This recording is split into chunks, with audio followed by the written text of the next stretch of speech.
Scientite has vanished from the land. Their absence brought by heroes thought a new threat close at hand.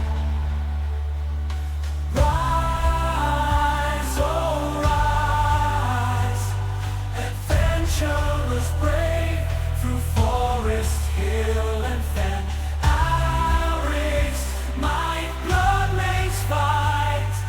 Simmer spotlight then. With his charm, gallop's born. Together they defend. The wildlands call to one and all to bring peace back again. The world brink awakes, a slumber shakes. 2,000 years confined, its compass greed, a vengeful deed leaves naught but ash behind. With every town they tear it down, their warpath ever wends. The dead arise, 'neath chaotic skies, their march it never ends. Rise, oh rise, adventurers brave through forest, hill and fen. My blood makes fight and simmer spotlight then. With his charm, God's born. Together they defend. The wildlands call to one and all to bring peace back again. From the archipelagos, chains the undead holds now free. A spectral tide they surge in light across the summer sea. The wildlands weakens, darkness creeps. Seems but a dream, but heroes' hearts will play their parts and light the darkest gleam. Rise, oh rise, adventurers brave through forest, hill and fen. Alex, blood makes fire and silver spotlight. God's born. Together they defend. The wildlands call to one and all to bring peace back again. So gather round, let trumpets sound, let banners be unfurled. For in this fight for what is right, lives they unroll. With courage sow the seeds of peace in wildlands shall reign. And tales be told of heroes bold who broke the world breakers chain.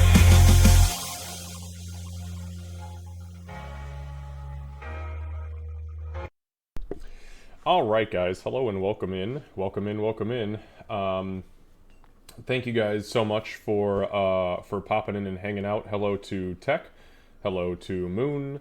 Hello to everybody else who is hanging out with us. And for anybody who's watching the VOD, please remember that since we play D&D, or when we play D&D, excuse me, I don't focus a whole lot on the chat, but I will say hello in the beginning, and I'll say hello at our midway point, which will be probably about noon today. Yeah, we'll kind of go from there. But thank you guys for being here. I really do appreciate it. I know it's early for some of y'all, especially you Midwesterners. So we definitely appreciate you. Tech, absolutely no problem. Thank you for having us up. Go make second breakfast for the little man. And Moon, I really do hope that you have a great shift. Hopefully nothing crazy happens. Okay, we're gonna go ahead and just dive straight into it. So bear with me while I jump over and get my players set, and we are gonna get into the thick of it as fast as we can here, folks.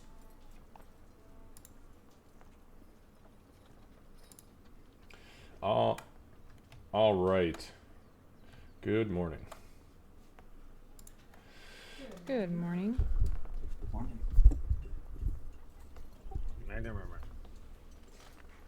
All right. Okay. So, session number 74. Let's go ahead and jump right into this recap, and then we will kick it off. So, February 2025, Part 1. So the group solidified their plans and teleported to Thrall's Haven, where Bloodmane contacted the Deep Old One.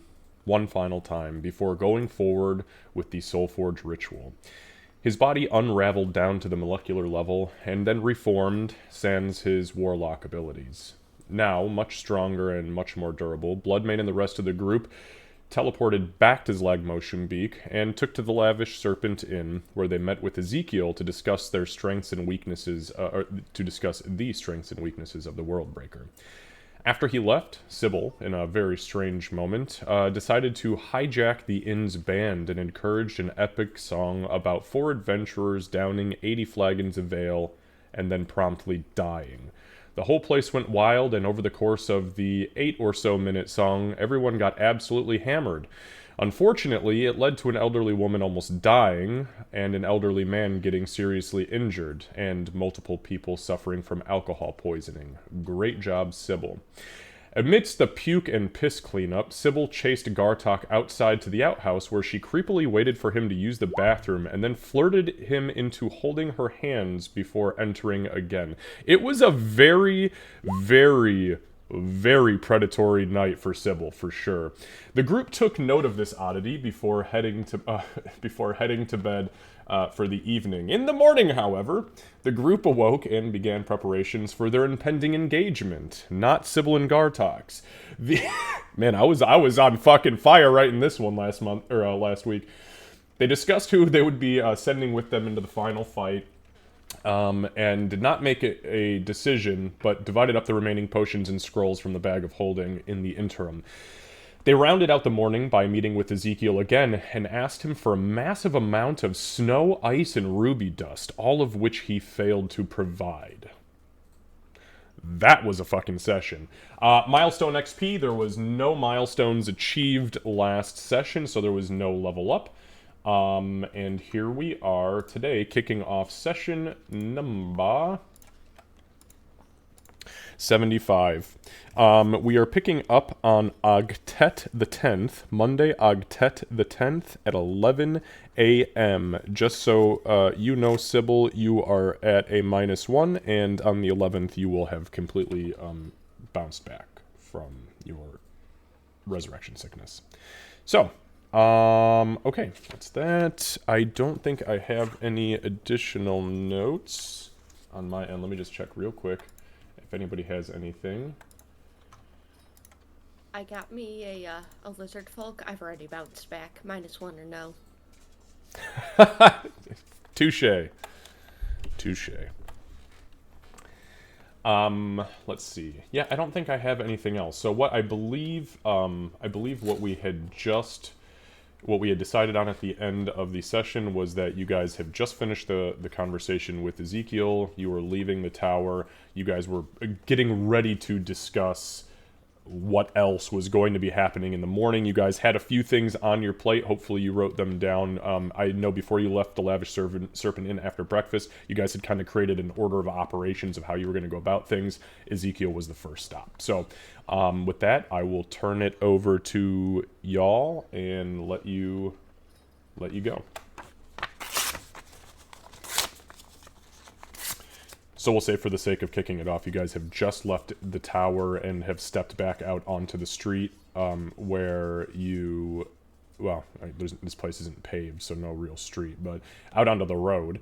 And you are kind of you're stepping around the troops that are, literally flooding out of the portal in a single file line down. There are other mages and military personnel kind of guiding these people out and sending them to their respective mustering zones, and that's that.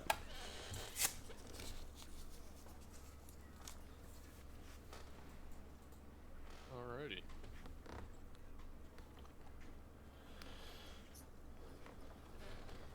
As we step outside, when you look around at the group and say, okay, so what do we need to do now? I feel like we're missing something. We still need to talk to the troops, talk to Mama Mundi, but I don't even know if enough of them are here yet to make that worthwhile. Also, I believe Ezekiel had told you guys that within the next 24 hours, everybody from the Feywild should have successfully come through as long as there's no hiccups. Yeah, he did. Actually, I have that in my notes. Well, we can't really do anything until everybody else is here, so is there preparations we can do outside of... Out of character, did we settle on anything for Falajar of the Flaming Gales? Did we kind of figure that out? No, we talked about it, but we haven't figured it out. I know we were talking about sending him a message last week. Alright, maybe that's where we pick up then. Yeah, that's not a bad idea. What do we want to send them? Hey, you want to come punch a world breaker? Like, That might work. Hell yeah! I mean, you guys know Fal is your fucking Flaming Gale. If that's the only thing he got in that message, he would claw his way across that fucking ocean. Maybe. If he's That's alive. something else. That's something to think about too. Is how we need to maybe see if he and anybody he wants to bring with him how they could get here. You know, I don't know how long it would take Grim to get there, so I'm assuming airship is probably going to take too long. I mean, I could probably Well, teleport, grab him, and bring him back. But that's just him. Sybil's gonna kind of side-eye Winnie for, like, voluntarily even considering an airship. When not say anything. when he sees that, because I'm assuming I would with my passive perception of 20. You got side-eyed. Go off. So Winnie would say, "Oh no, I'm not going. I meant sending Grim to pick them up." There's a, yeah, that tracks expression. Oh, bitch, I have a 21. Children, 25. Child split. 18. It was a very Gartok-esque side-eye. A little concerning.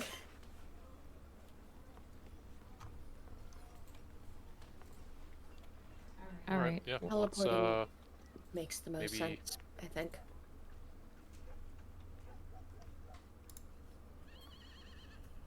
I'm not sure what it takes resource-wise to do the transportation thing with the teleportation and all that, but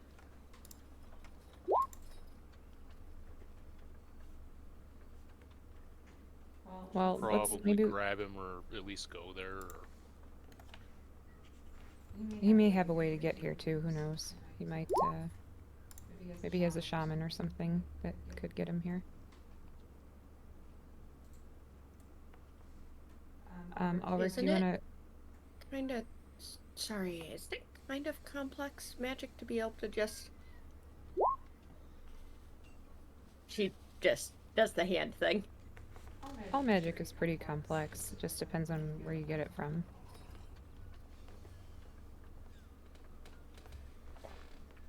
Like, I've done it a couple times, no one's died yet, so, you know, there's that. Well, And do you want it's a to craft? possibility. Do you want to craft the message and maybe see? Maybe part of it could be asking him if he needs a way to get here. I was literally going to send one a punch a world breaker. Like, that was... Want to punch a world breaker, and can you get here on your own? Or how about want to come? I don't know. Let's. I love the idea of only sending that, but I hate the idea of wasting a resource. We do need to tell him when and where. I mean, first we kind of got to see if he, you know, wants to come and punch a world breaker. So it's kind of why I figured open with that, but... I know we're not wasting resources, but I can chop down if I have to. Do we have another need for those resources today? Probably not. If we can't go anywhere. Yeah, we're pretty much in a holding pattern, waiting for everybody to arrive and get things arranged. Yeah, we're not going to get full set of troops for those 24 hours, and I think tomorrow morning, afternoonish is when the dwarves are supposed to arrive. Then use the resources. We've watched you send dozens of messages at a time. The 2 or 3 we're talking about here is a drop in the bucket.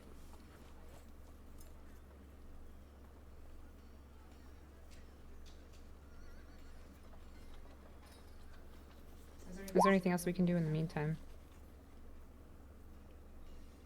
I mean, you can start talking to troops. You're not going to be able to talk to them all in one mass anyway, so if you talk to a little bit here, a little bit there, and start working on that part, there'll be less we'll have to do later. That's true. We That can won't be maybe have a people. quick thing, though. No, but we can have people get into tactical mindset.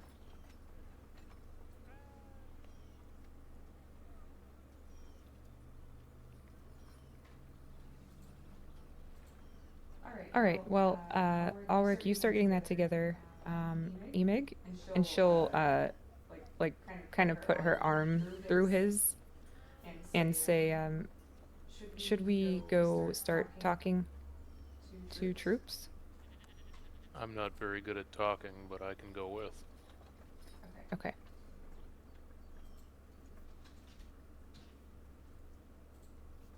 All right. So that would be our plan. As would kind of head off to where I've seen troops walking around and just kind of trying to get It's people geared. everywhere. The whole city Yeah. is trying to currently filter in over 30,000 people on top Okay. of the city occupants that were here before. So they're around you right now and everywhere.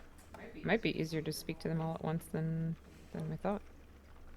Well, I mean, okay, so this is one town that already had its own full occupancy plus 30,000 individuals. You're not going to be able to just climb to the top of the crystal and shout down to everybody. This place is fucking packed. Like, Okay. and you have to remember, if people exit the barrier, they're seen. So it's a very, very, very finite spot. So, I mean, you can go and talk to troops, but I guess I kind of need to know, like, what is your intention? Because just saying, okay, get all 30,000 people gathered up with everybody who already lived here, separated, and, like, I'm not entirely sure what your intention is here. I think it's just checking on how they're doing. Do they need anything? And then also just be like kind of sharing the plan. We're waiting for everybody to get here. Go ahead, Sybil. And jumping on that one, because I have notes about this. With talking to the troops, the biggest thing was talking to leadership specifically to make sure that it trickled down. We wanted to make sure that they were in the right headspace. We wanted to do some inspirational things. And we wanted to, probably the most important, make sure that they knew that they could be fighting the corpses of their own. And do some of the, hey, this is gonna suck, and just kind of do those warning things ahead of time. It was very much a just making sure that they knew that they were as prepared as they could be, and to make sure no one had any last minute needs that couldn't easily be resolved.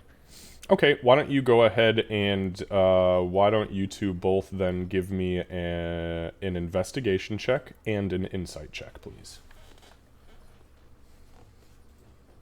I'm better at one than the other. Me too.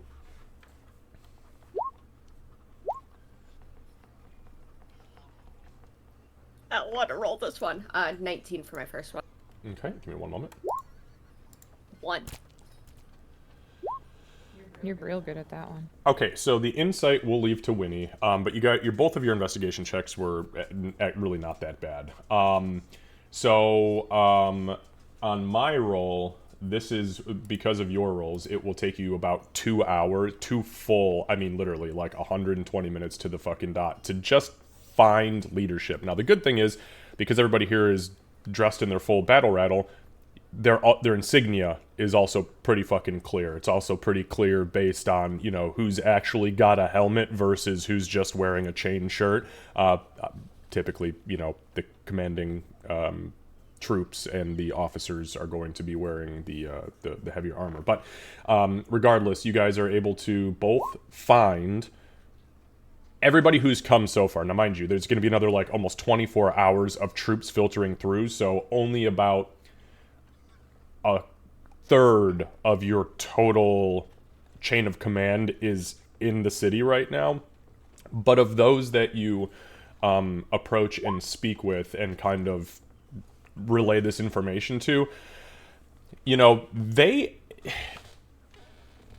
Winnie, they're very cordial, and with your insight, you kind of pick up that through the conversations, they actually are trying to kind of like tell you guys to chill out a little bit. Like they're military professionals.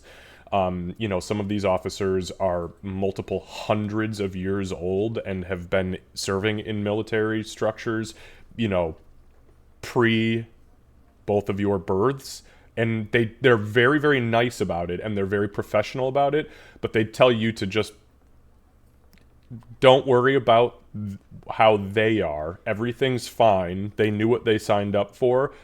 They're very happy that they're able to do this, and they're happy that, you know, they're still standing, and they are ready to die if necessary, in order to see this thing to the end so that there can be peace.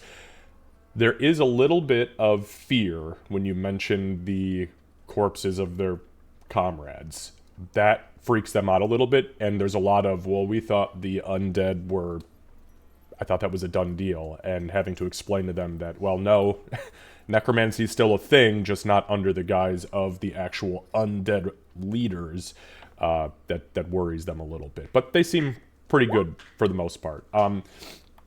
More than that, as far as like the tactical mindset thing that you had mentioned earlier, Candace, they again kind of just say, you know, leave the actual tactics and formation to us, but know that we're taking orders from you and your group. So you direct us, and we'll worry about the rank and file and the actual act of combat. You just tell us where you want us. Okay. The first time a conversation went that way, which I'm assuming would be the first one, Winnie would leave it alone. Yeah. I'm not gonna walk around and do the same thing and have them tell me the same thing. So. Okay, and I'm assuming then Sybil is going to approach the rest of them, or to go through the rest of them. That would kind of depend on Winnie a little bit there. If Winnie, Yeah, she would share. She'd just say, Winnie would approach Sybil and be like, "Look, I tried talking to some of them, and they're just ready. I don't. If you think you could be inspiring, that's one thing. If you want to walk around and tell inspiring stories, but they don't need us to gear them up tactically or get them in the right mindset. They're already there." really, they were hanging on to every word I said. That tends to happen when you start telling stories, though. And when I have a one insight. Yeah, and actually, I mean, Winnie, with your insight too, and I mean, both of you are not idiots. You got to realize too that these people have been sitting around for months in the Feywild tending to their wounds, but they've been jonesing. They've been in the safest place in their mind in existence, because there's no way the Worldbreaker could just show up and fuck up the Grove because of where it was. So, and remember going back to the conversations you had with them prior over the last, 5 or 6 sessions, they're ready. For the most part, everybody had been healed up, regen. You guys poured so many resources into making sure that, even those that were missing legs had them fully regenerated. And they're like, I mean, that in itself is invigorating. Yeah, so Winnie would feel a little bit better about... I mean, she doesn't like the idea of people dying, but feel better about approaching combat at that point. And to be clear, you're talking to them in a safety bubble. Right. They're not on the front lines staring the fucking Worldbreaker in the face right now, so obviously it's a little bit different. Right, yeah. Okay. So, like I said, Winnie probably wouldn't... She doesn't want to be a bother to people, so, still scope it out and just see if anybody looks like they're looking nervous or anything, and when she realizes nobody really is, she'd just wait for Ulrich to send the message, and we can go from there. Okay, so at Ulrich will have sent that message. Your 2 hours go by. I'm still sticking to it requiring 2 hours. You notice over the course of that 2 hours, though, putting us at about 1 o'clock, the remaining shops that were open are now completely closed up, and there is nothing but scraps left over. This town has been almost completely sold out of everything that they had. They're just gone. Okay, and that's mundane stuff. Food, basic supplies, rations, ammunition, weapons, things like that. And the good thing is, though, you do notice a lot of the troops coming through were filtering into the last of, like, the blacksmiths and buying up, like, extra daggers, extra crossbow bolts, extra, you know, pieces of armor just to, you know, kind of add to what they had. So it's a good thing for business, as long as the town survives afterwards. Okay, so while that's happening, Bloodmane, you were with them, just kind of walking. Ulrich, Gartok, what are you guys doing? What's the plan? So Well, I'm gonna send a message. Oh, you go ahead. So I think, because no one's gonna be sure, as Bloodmane follows Winnie around, Gartok will be behind Sybil while they do the exact same thing. Okay, so yeah, you guys follow them around like lost puppy dogs. And Winnie, you're not entirely sure if it was more intimidation now that you've each got a personal bodyguard like just standing there frumpy behind you that made this situation or these conversations go awry. But oh yeah, no, we're fine, everything's fine. Nope, yep. No, you just leave the. How is he looking at all of us at the same time? Okay. Yeah, Emig's not even the Quit scary one. salivating. The damn lizard. Okay, Ulrich, your message. So this will be an elegant one. So I'm gonna cast Sending to Falliger Flamingale. Mm-hmm. The message will be as thus. So, want to come with like motion big punch a world breaker? Do you need a ride? That's it. Okay. Give me one moment.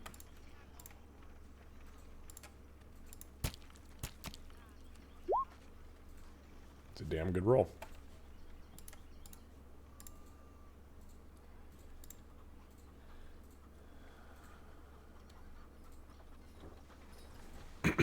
All right, so you would feel the spell rise up, connect, and you would hear a response, and the response is.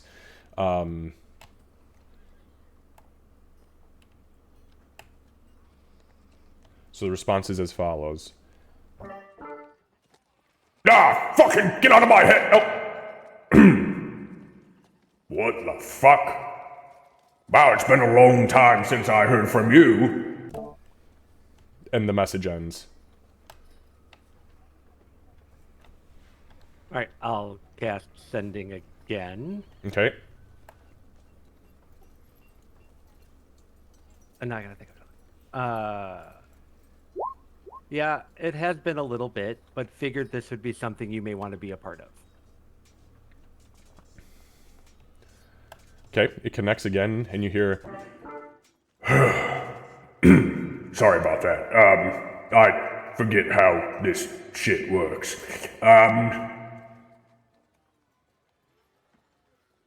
Yeah, I need a ride, but I've got like 20,000 that'll need to come too.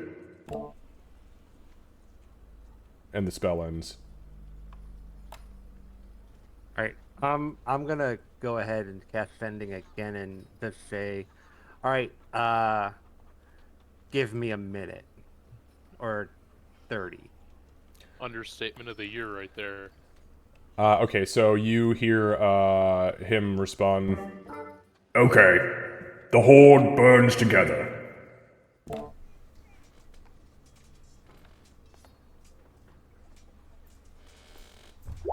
So I'll meander back to find everyone.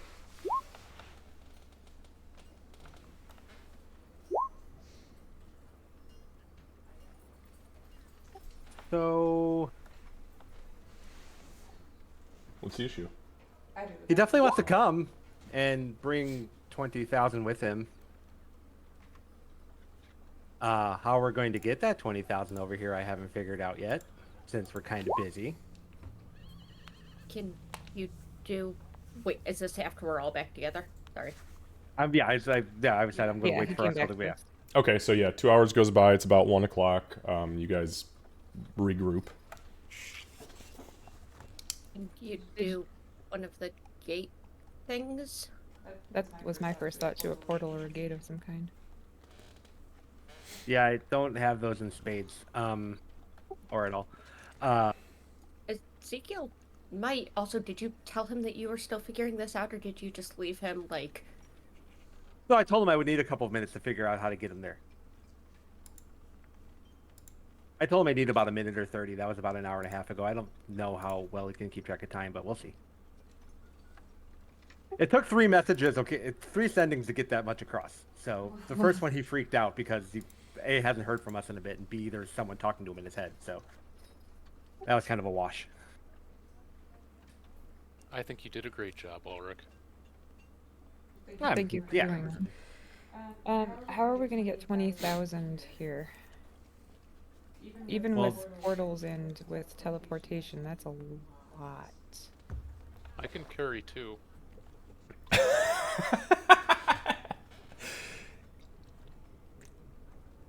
It might be something we see if either, or if anyone else has any other ideas, because I don't have. I think the most I can bring is like 7. That'll take a minute. I'll get real familiar with that location by the end of it, though. So I'll probably teleport to it in my sleep. Didn't you? Sybil looks nervous as she's even saying this out loud. Didn't you say you had a wish? Uh-oh. That's an option. Oh, I would really like it to be like the last ditch option, but I'm just putting it out I there. would like it. I would like it to be a last ditch option too, because it's going to beat the ever loving crap out of me. would you be ready for tomorrow if you were to use it? Because if not, then that's not an option. Are we fighting tomorrow, or are we fighting in 2 days? Would you be ready when it's time to fight? I don't know how that spell works, so. Except if you don't say it exactly right, it fucks everything up in the whole world. Are you I mean, it's gonna. in a ring? No. No. I mean, I don't know, but no. I told you, mine was fucked up yesterday. Though, from what I can tell, like being able to get a good night's rest should clear up most of it. I will still be extra noodly armed for a couple of days. Like I might be able to barely carry what's in my backpack. Okay. Well, we are here in Ezekiel's hometown, so it might be worth it to see if he's got any ideas. If we're not fighting for 2 days, how long do you think it would take to get them here? For them to get here, does anybody... I'm not the best with mapping that stuff out. Let me look at the map and I can figure it out. I know they're on Thrall's Haven, so Thrall's Haven's kind of big, so I'll just pick a central point there and try and see how long it would take. I can see a map. And then looking at the map, is that just survival? Let's try and figure it out, or... Yeah, so what exactly are you trying to figure out? I apologize. Just let me know, like, what's the exact thing? Travel time from Thrall's Haven to here if we had to go by conventional means. Oh, yeah, give me 1 sec.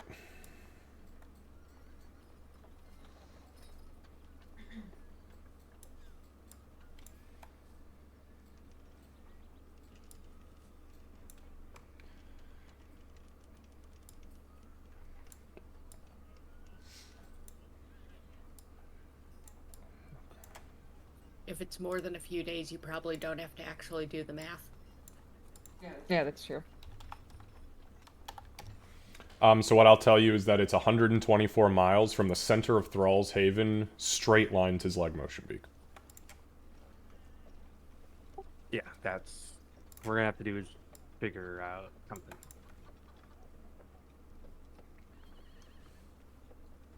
All right. I mean, this could be really helpful to have them here. We just have to figure out how to make it happen.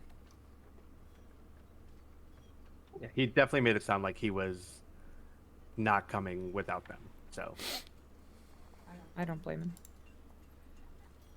So should we just talk to Ezekiel, who knows some of the magic that's within this city and its various peoples? I think that's a good place to start.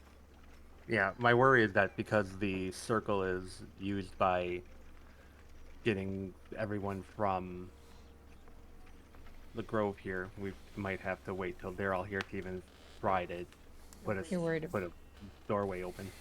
Can it get clogged up? Or does it just respond when magic is applied to it?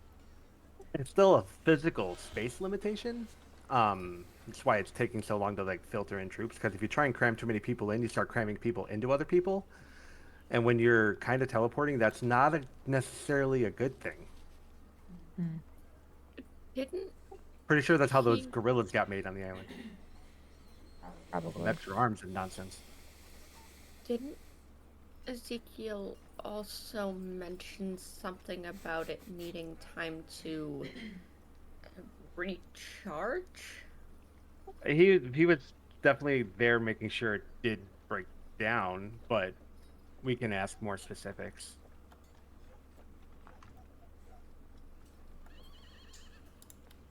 It all starts with us talking to him.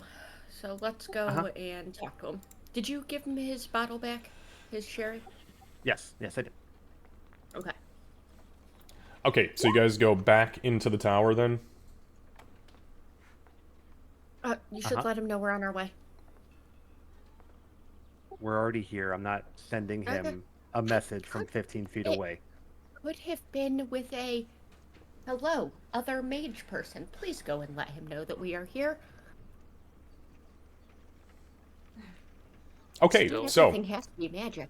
you guys go up the stairs, and you kind of, you know, push your way past all of the troops that are still filtering out of the room and down the staircase. You get inside, and you guys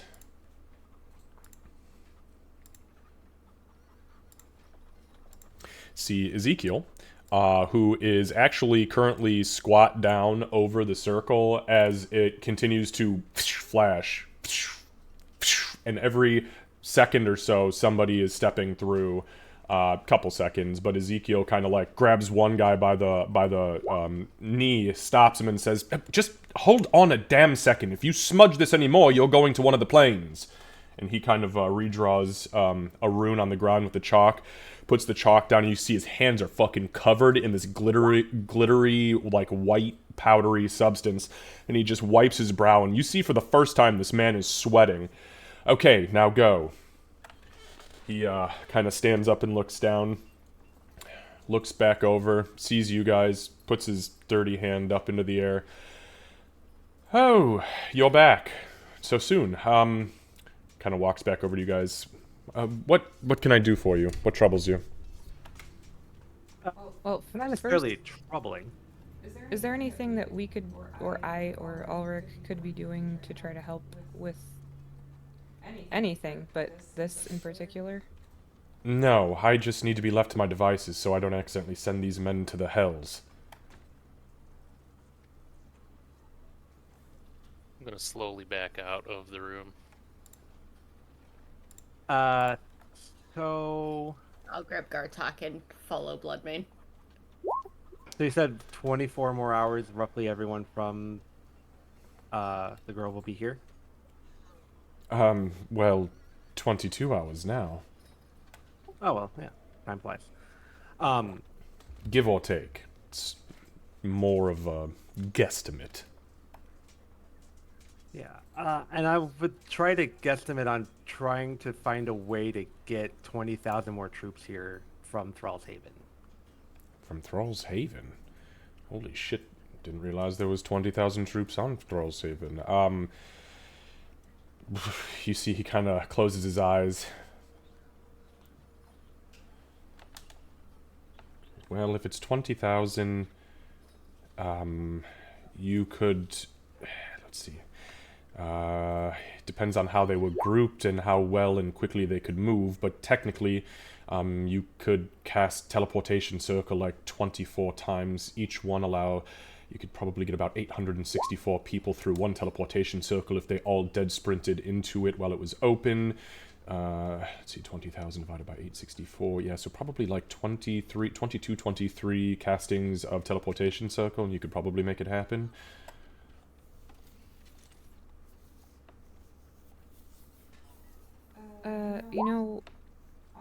Ulrich, did he confirm if he's with them currently? Those troops? No, it's the horde, so they're like, I'm sure they're ready to get ready, and I'm sure it wouldn't take them all that long. Okay.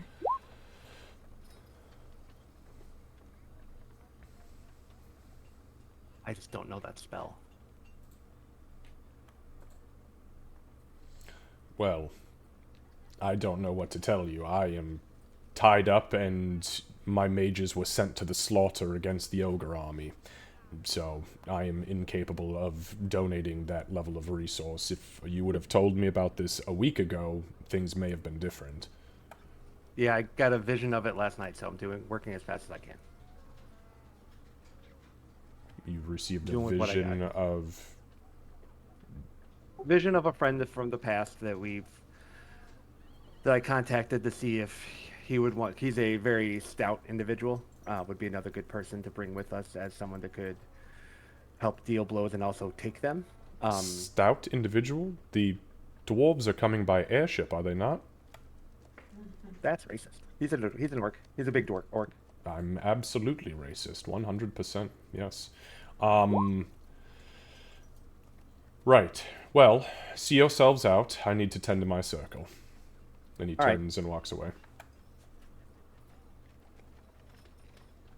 All right. So Winnie will step out since the other three are out there. We're gonna have to figure something out here.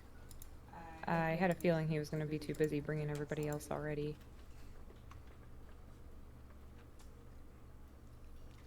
Okay, so what kind of resources do we need? Maybe we can brainstorm about who might have those resources. The only thought I have is we could teleport to them potentially, and I could plane shift them to the grove so they could come through the portal here.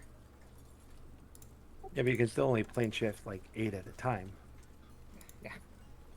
And I can only do that so many times, so 20,000's a lot. And Gartok, how many is 20,000? He'll look at his fingers for a second and then lift 2. So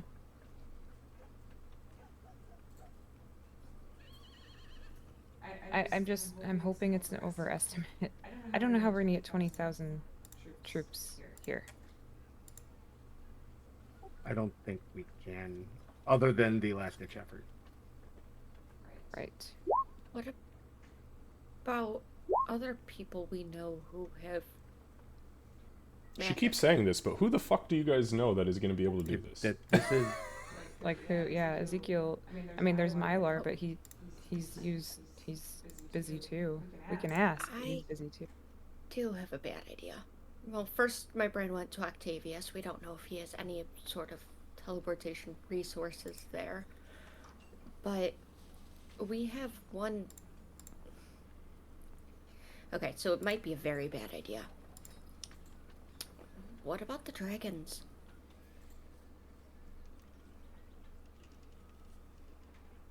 Everyone knows dragons are beings of great magic and near limitless potential. If we I mean, if ask them for any sort of help, if we're respectful enough, throw many, many, many, many, many compliments their way, they may just call us insignificant and worthless and then help us. I guess if we're saying that wish is truly last-ditch effort, then that's an option. I don't know that... I'm not familiar enough with dragons to know if they have teleportation spells.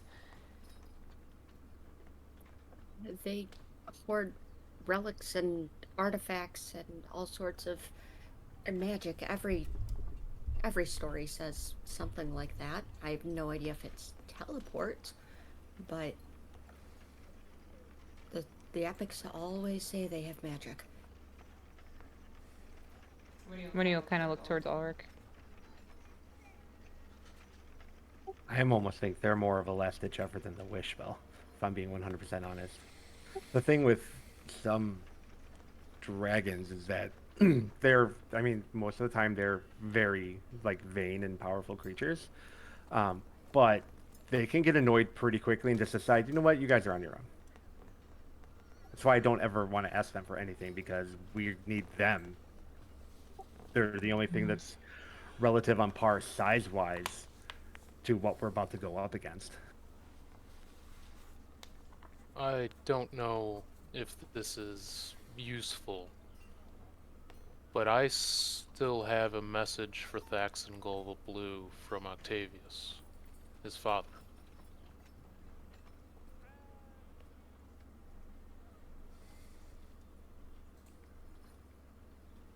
That's something to consider.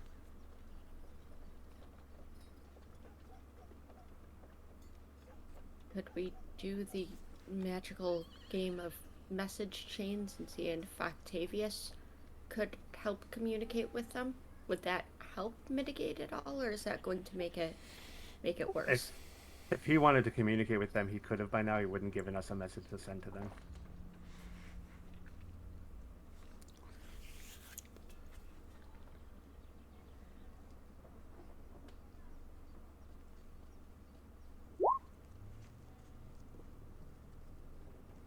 So which last ditch effort are we going with?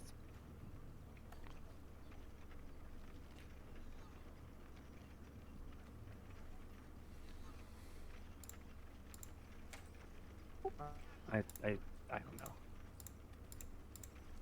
know. At this point, I don't know. With the wish, you said it would make you tired. You can sleep off. Paralyzed by choices. It would make you weaker. Physically, just physically weaker. Yeah. All right.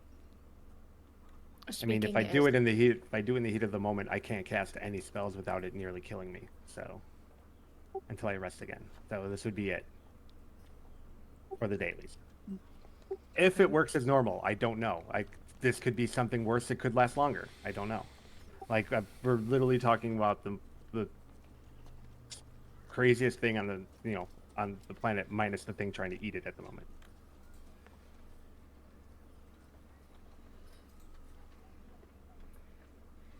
All right.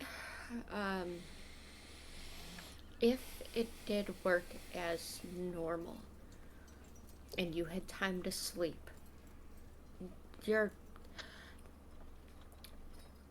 not exactly particularly physically strong normally. How much would it truly affect you? Do you know? How much would bargaining it other limit your people's strength. efficacy in a fight? She's bold today. I could potentially have the same strength as an infant.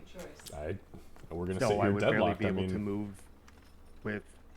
I would probably need the staff to be able to walk.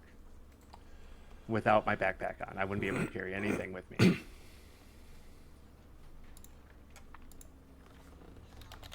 Do we have the... Wait, but do we still have potions of strength at all? I was just thinking about that. We don't have a potion of strength. We have a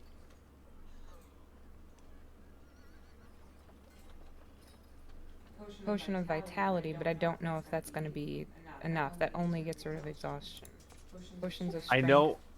I know when you're drained in this way, it cannot be mitigated. Like you can't fix it. Like you have to let it run its course. Like I'm assuming you can't make it part of your wish because that's cheating. I'm not playing that game. We've already played that game we already FAO'd on that one. I don't want to FAO again. Listen. Yes, we fucked up with our wish, but we didn't play any fucking games. We tried really hard to make sure we did this the right way, and now we are where we are. So it's time to make some decisions so that we can be the leaders that we're expected to be right now. Ask Octavius for advice first. I don't know what there is to get advice on. It's, do we talk to dragons or do I cast a wish? Like, that's I mean, What do we think will be the most beneficial? I'm also gonna have to summon them outside the bubble. They're not gonna. If I do that and I have 20,000 people appear around me, It, it's gonna get crowded in here real fast. So I'll have to go like already halfway out crowded. into the field, and then we're dumping horde of orcs in the front line. So I mean, 6 of one, half a dozen the other. I don't know. The horde may be still the Nullidari. It's quite the ways. How, if you were going to do the wish, Ulrich, why don't we think through it this way?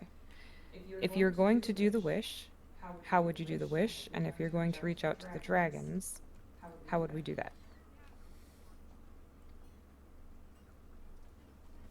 I would get a phrasing for it, or I would message Falazur and have him gather the horde around him in like a clump, um, and then maybe have them. I don't know if they, you know, have them link in some or all be touching in some way, shape, or form, and then I would wish for something. I'm gonna take a pause in my words just to be sure it doesn't accidentally kick off. That Falazur and everyone he is in contact with be brought to me, teleported to me. So that way it's limiting factors. So that way everyone that's touching him would come with. Anyone that just did refuse to would just be left out. But that would be That a way of doing it.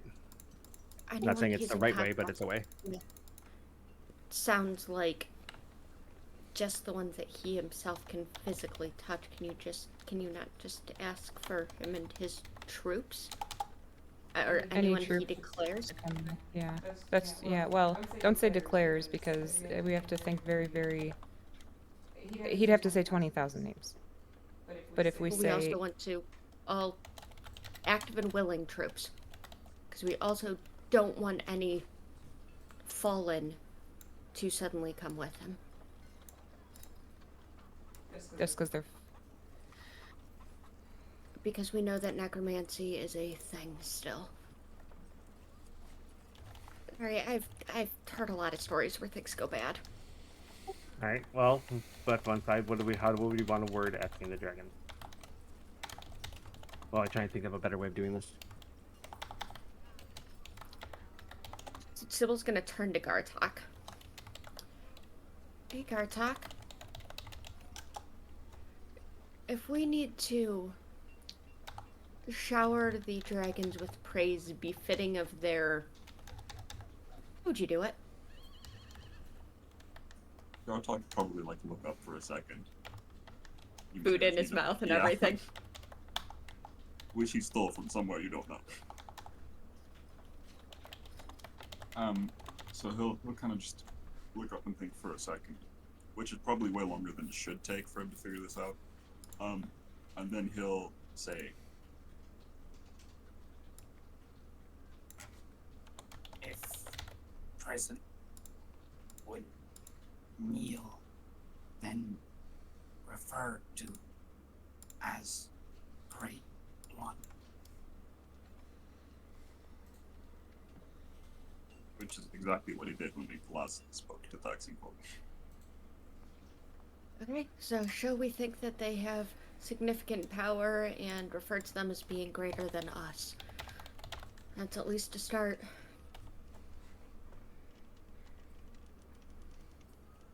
Yes. Thanks, Gartok.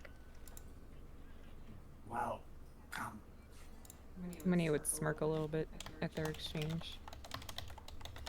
Okay.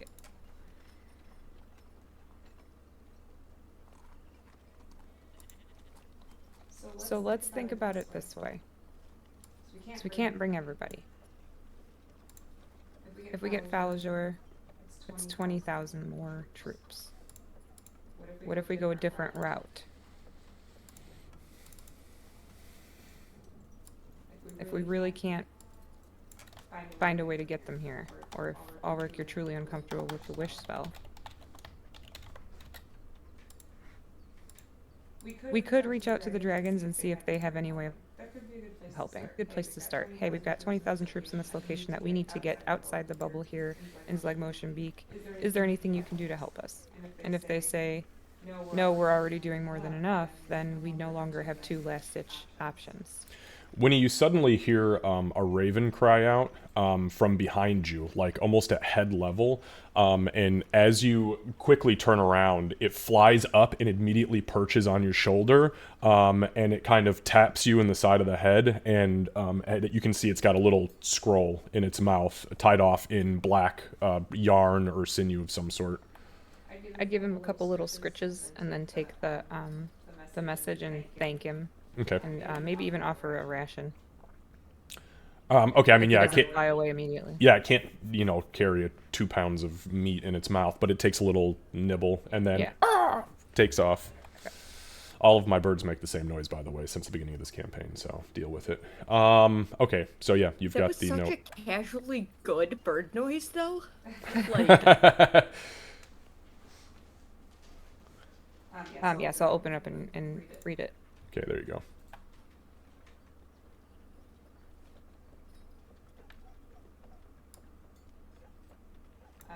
She would Winnie, share you this are with the rest. fucked. She would share with the rest of the group, but she'd say, "Okay, scouts report. The final tally Allied forces is 32,250. The final estimate from COTWB scouting missions, 55,000 to 70,000, and that was from the Scoutmaster Guild of Zimbaldi." You said we have 30 and change? 32,250. Bless you. Yeah, we need those. We need the 20,000.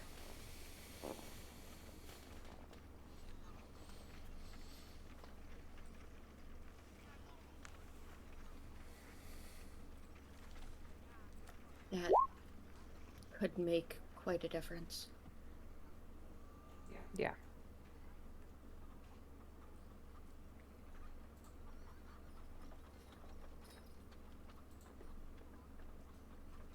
Okay, so do we want to try reaching out to the dragons to see if they're actually a viable option? I feel like that's probably our best place to start. And by we, I Rather mean than you, Eric, sorry. Immediately jumping to you having the strength of an infant?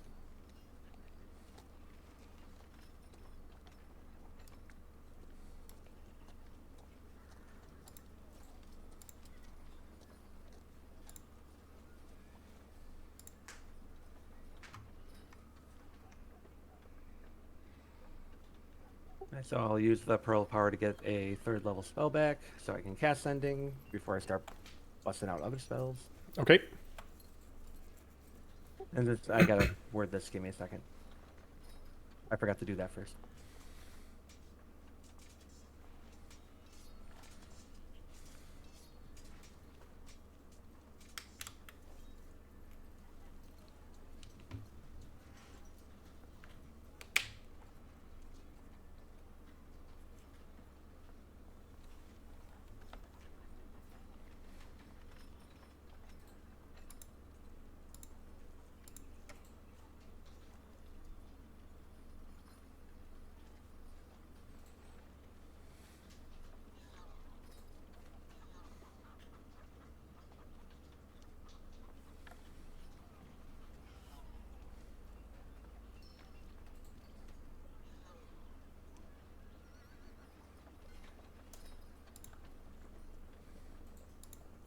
Anybody else doing anything in the meantime?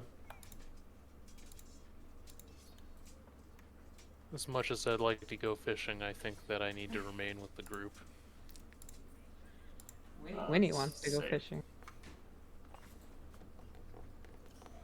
Alright, how does that sound? Before I send it.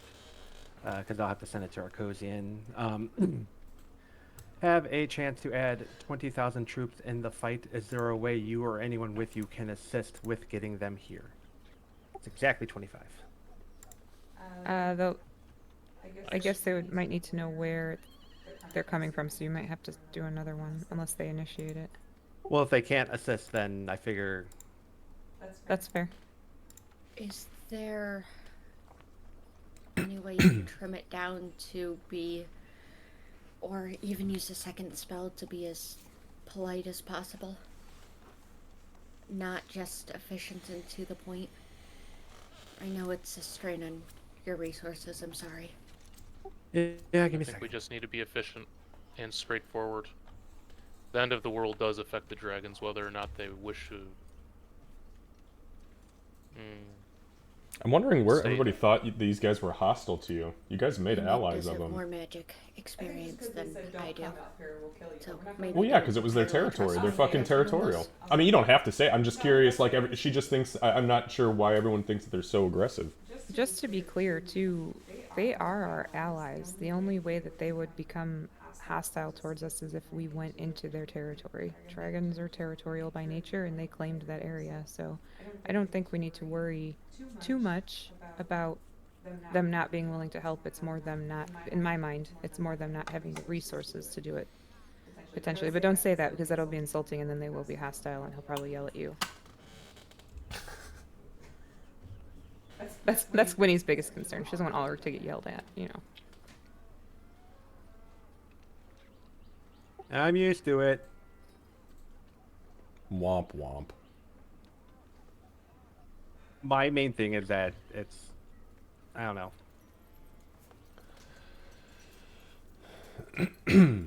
But it's, and I'm sorry, it's 24. I could add one more word or trim something down to what I've got, but I don't know. I think this is Spend it. efficient to the I point. think it's good. Okie dokie. Winnie will So know I'll too. cast sending to All right. Arcosian the rest. Okay, you perform your incantation. The spell connects, and what is your message? Have a chance to add 20,000 units troops in the fight. Is there a way you or anyone with you can assist getting them here? Don't mind me not being able to English. There is a long pause. You actually think for a moment the spell has disconnected because it literally 60 seconds go by, but you remember that because Arcosian speaks on behalf of Thaxengold, this is typical, but this is longer than normal. So 45 seconds go by and you're like, uh-oh. About the 1 minute mark, you hear the static kind of go back into full force and you hear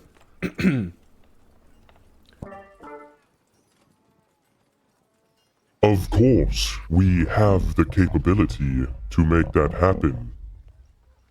Where are they? And are they afraid of heights? Let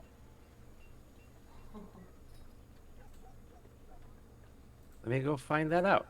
I don't know why that made me laugh so hard. Can you imagine 20,000 horde orcs riding dragons into battle? I mean, come the That's fuck intimidating on, that is as wild. fuck. That's fucking insane. That may give us a leg up.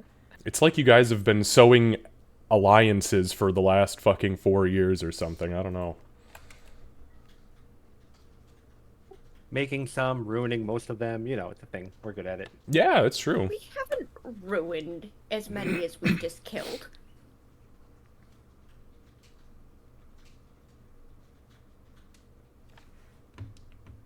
I'll still never forget the pond.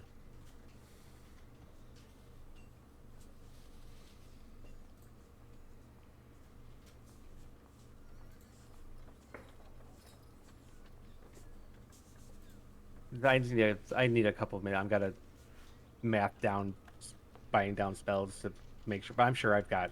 What am I doing? I've got Look, to be honest with you, it's enough. moot at this point today because you got another 24 hours, so. Okay, then I'll stop worrying about it.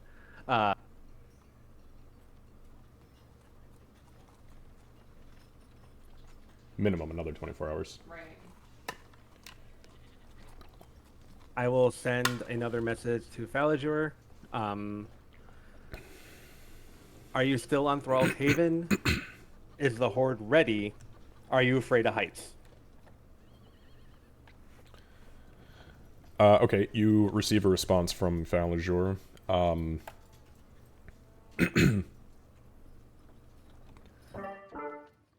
Thrall's Haven? We were never on fucking Thrall's Haven, you moron! And then he says, And we ain't afraid of nothing! and the spell ends. I thought they were on Thrall's Haven. No, that's where we. Oh, I'm dumb. Yep. Boy, that could have been bad business. Could have delayed this whole Eladari thing. is a long ways away.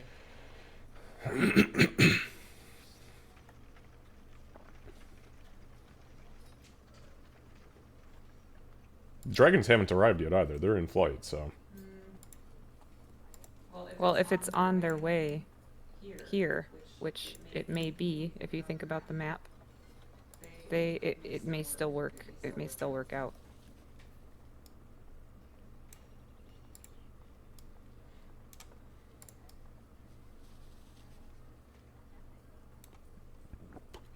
In light of this whole thing, Xavier, as Winnie would, and I'd probably say something out loud too, but like, all right, well, I didn't know that he had all these troops still.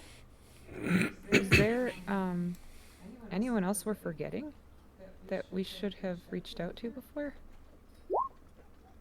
We can deal with that after we give true instructions to the dragons, but that's something we should maybe be thinking about. Okay, I apologize. What were you asking me specifically about in that? If I could, sorry, if I could think, as when he's saying that, would I be able to think about anybody else that might have more troops that we haven't reached out to? Sure, yeah. What note? I mean, what notes do you have? I'm not gonna, Okay. feed you information. Not on that level. So I'll just say that What out if loud then. we think about it from... Do you remember when we had that council meeting? And kind of pulled people from everywhere? What if we just go down that list and think about it that way?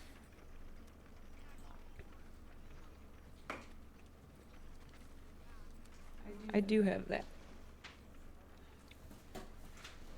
Is yours going to be faster to reach? Nope. Reach, yes, but fine, maybe not. No, that's fair. 1 second, I have to go under the desk. All right, so I'll send another message to Valjor. Okay. 74 fucking sessions of notes.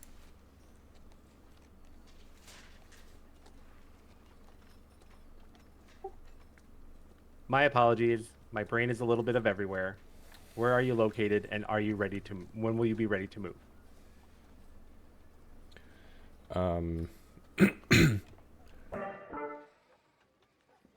We're still in the desert, where you met us and fought the Tanaruk. We've been here waiting for you for months. We told you we'd be ready. What the fuck? Did you forget about it? And the spell ends.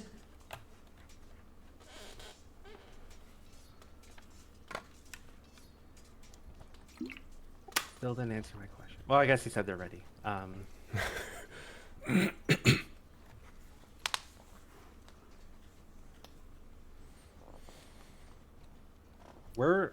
Because that was like when I first met you guys. So It was when I'm you trying to remember because that's where I found what's his face's body when I was following a vision, and I found his staff thingy. Yep, Dieter. Yep. The Deet Skeet Boogie, rip. Rip. I just need to give I just need to give a location to send the dragons if they are going to go fly through and pick them up on their way down. I do not remember. So I'll give you guys this because you guys have had the same map pretty much forever, but you never went back, so I never actually drew something for it. I will highlight the location that you guys met them at originally when you guys first approached. Just bear with me 1 sec.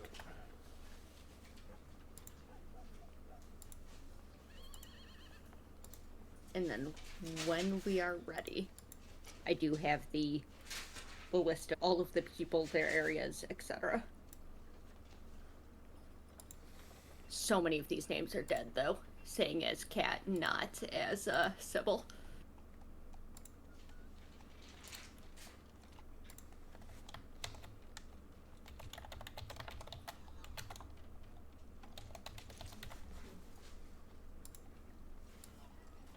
Got mine too, Cat. All right, there you guys go. Thank you. Very much. That where that giant ass skeleton was? Where was that? That was in the same area. The desert is pretty fucking vast, but yeah, it was within that realm.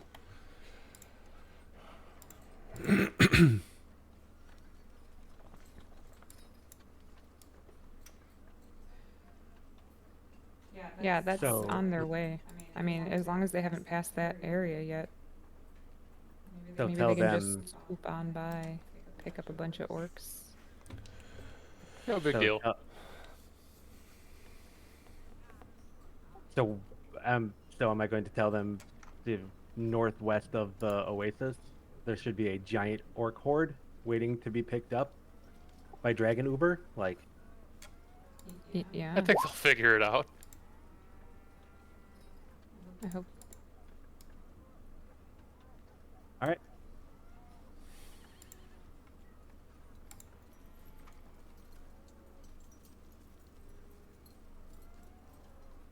I will go ahead and cast another sending Okay. to Arcosia and the rest. There should be an orc horde northwest of the oasis in the Naladari Desert. That would be the 20,000 troops to pick up if you can. Okay. And then I'll go ahead and sit down because I know it'll be a minute. Yep, and it's a minute. You do receive a response though, and you hear Arcosian say, Yes, the Flaming Gale Horde. We flew over them about 5 hours ago. Faxingol says we will return to them. However, they should be made aware of the fact that we are approximately 12,000 deep, and they will need to huddle together in order to fly. and the spell ends. All right, and then I'm gonna send another sending. I think I may have cast a spell more than any other spell in this entire campaign. To be fair. Whoop whoop. Close wounds. No, I think I might even still be rivaling that. So, because Winnie normally gets that one before I do. So.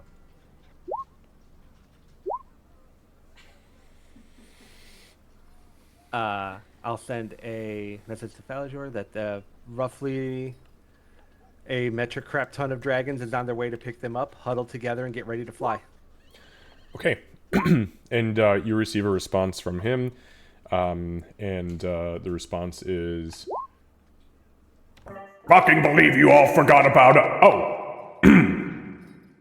Okay. We've been ready for months, but I already told you that. We've just been sitting here, sad, waiting. We thought you'd all died, and that the end of the world was just going to... and the spell ends. He can finish that story when he gets here. He's gonna obviously just keep saying it. Oh. I'm sad That's that fine. he's sad. I feel that in my soul. Maybe you can carry him around and he'll feel better when he gets here. I think we'll have to hang out and carry each other around for sure. Well, okay. Solve that problem.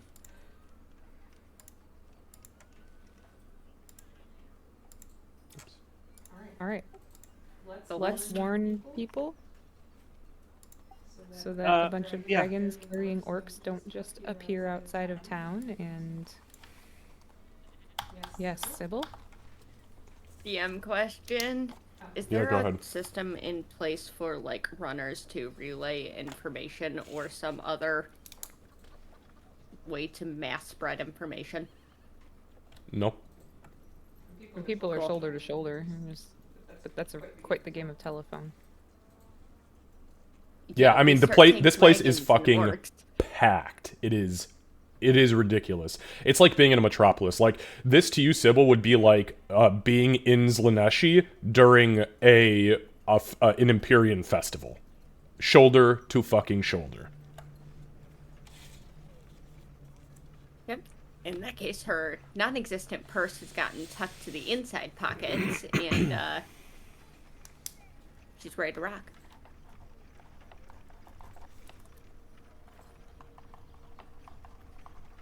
Yes, Yeah, this- communicating's not a bad idea.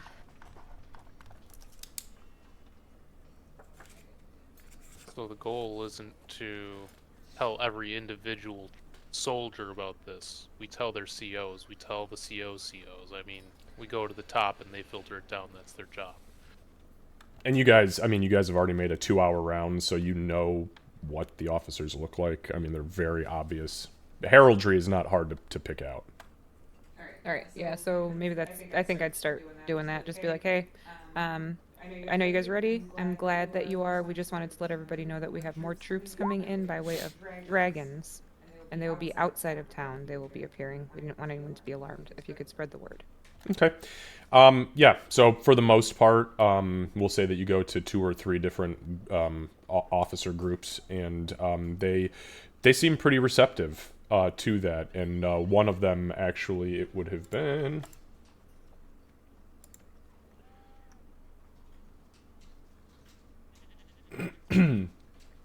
the Kokoramban Pterodon Rider Corps, they thank you. They thank you for that, for letting them know, because they're going to need to get the pterodons leather masks on to keep them from being able to sense the dragons, because they will panic and try to fly away. So they appreciate that, and they tell you that they'll assist in spreading the word to the rest of the people. Thank you. Okay. So, in the meantime, what do you do?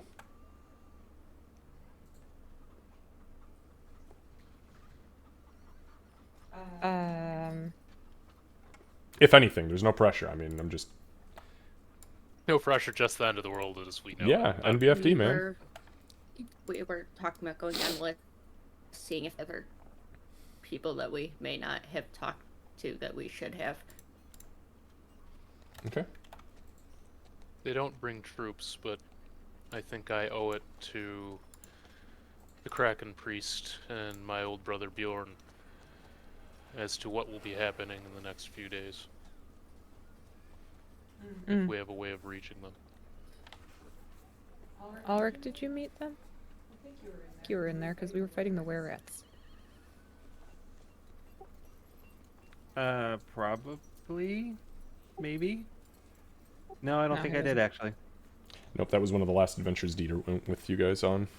Okay. Well, do you have? Oh, I don't know. I don't. Well, if you tried this, you could have maybe tried to use a scroll before you reforged yourself. But I could.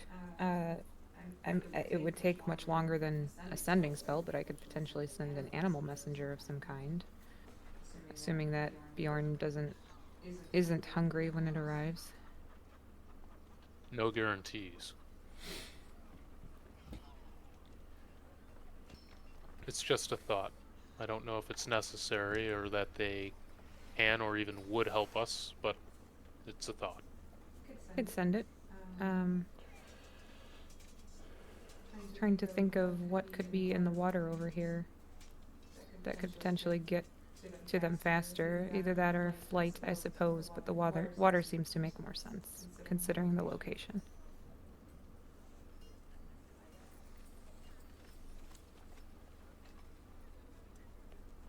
Who else, or what else?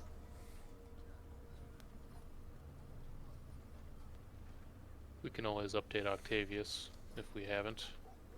He's more or less stuck where he is, but sometimes when he remembers the limitations of how much you can say in a sending spell, he has something interesting to say. I mean, I contacted him. Would that have technically been yesterday? Yeah. Yeah, so he's been updated. Okay. Literally everybody that I know is here or was in the grove and are already aware. So I don't have anything else to offer there.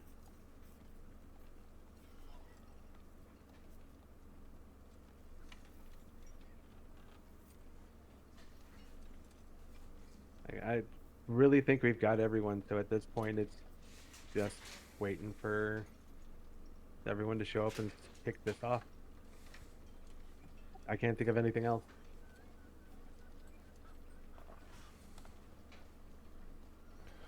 I think that barely covers it. The 20,000 and the dragons will be huge. I agree. What do we do until they get here? We pray. I was gonna say play tic-tac-toe in the dirt and see how much of the land we can fill, but I guess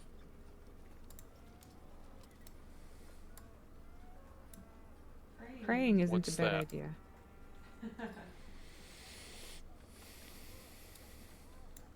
oh, we're learning now. I'm gonna teach Bloodman how to play tic-tac-toe. Okay. It seems a little hard. Gartag was also watching, but you lost him like the second you started. I think when you would probably realize that Yinny had been cheating all those years at tic-tac-toe because he taught her the wrong way. After watching Ulrich teach Emic the right way.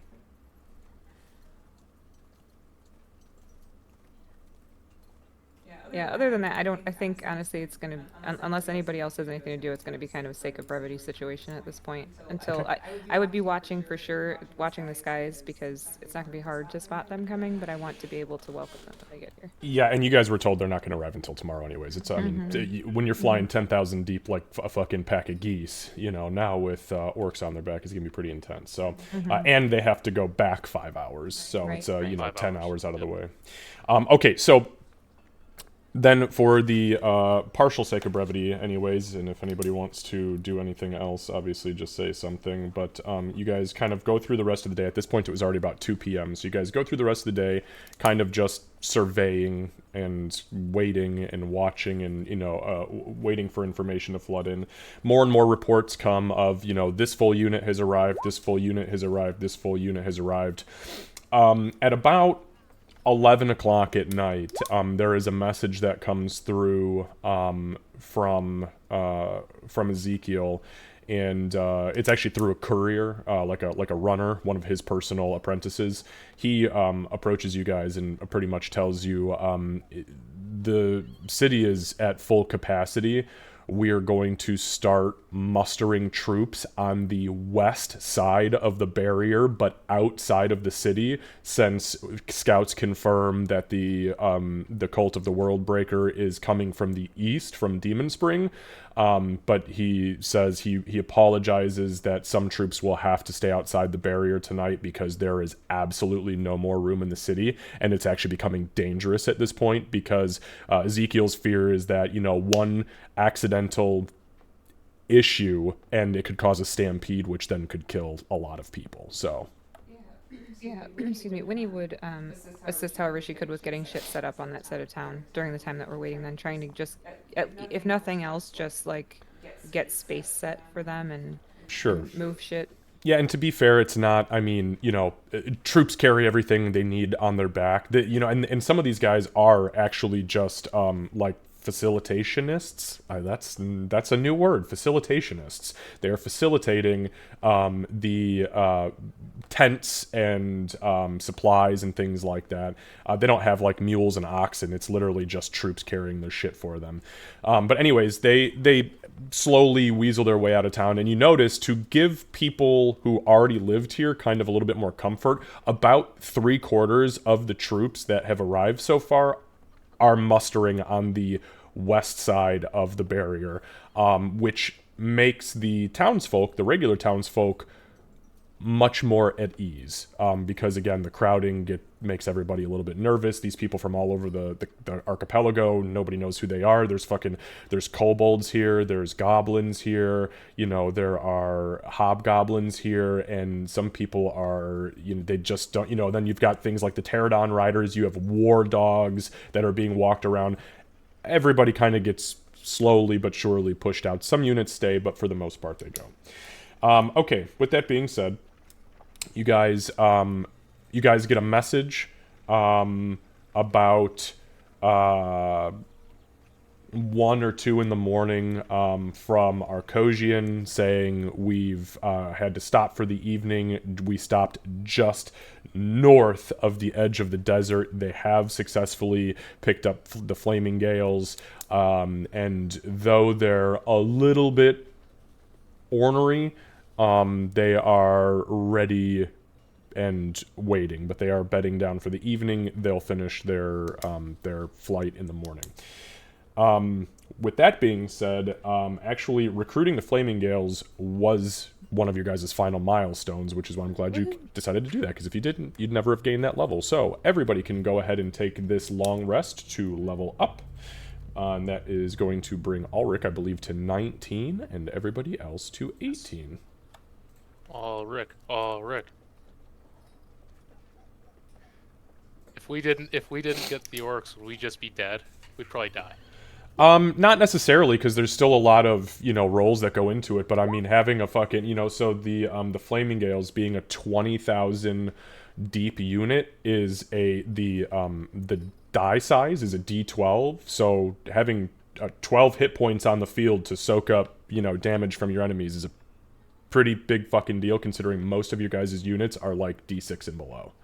So, okay, so 7 HP for Sybil. You guys can go ahead and just make sure you update your tokens for me as well, please, when you do that. And if there's anybody taking or doing anything weird, let me know before that happens. And that'll be that. So you guys can continue to level. You awake in the morning, say about 10 a.m. or so. I'm actually going to just kind of flash forward it to noon.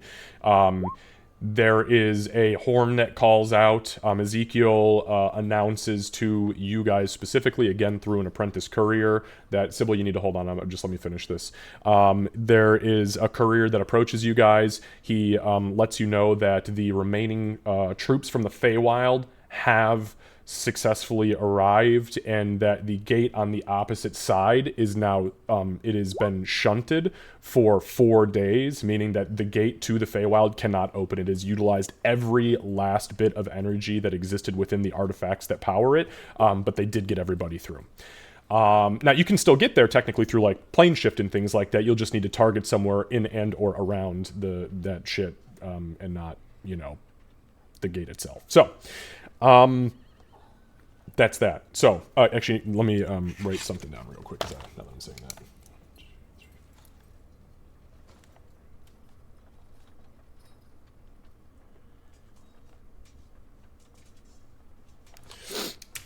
Okay, with that being said, there is also a call that goes out that the dwarves are starting to arrive. You guys kind of glance up and through the barrier and can see in the distance the long smoke trails kind of coming closer to you from the northeast and from the northwest. By about noon or 1, the dwarves do arrive and settle themselves.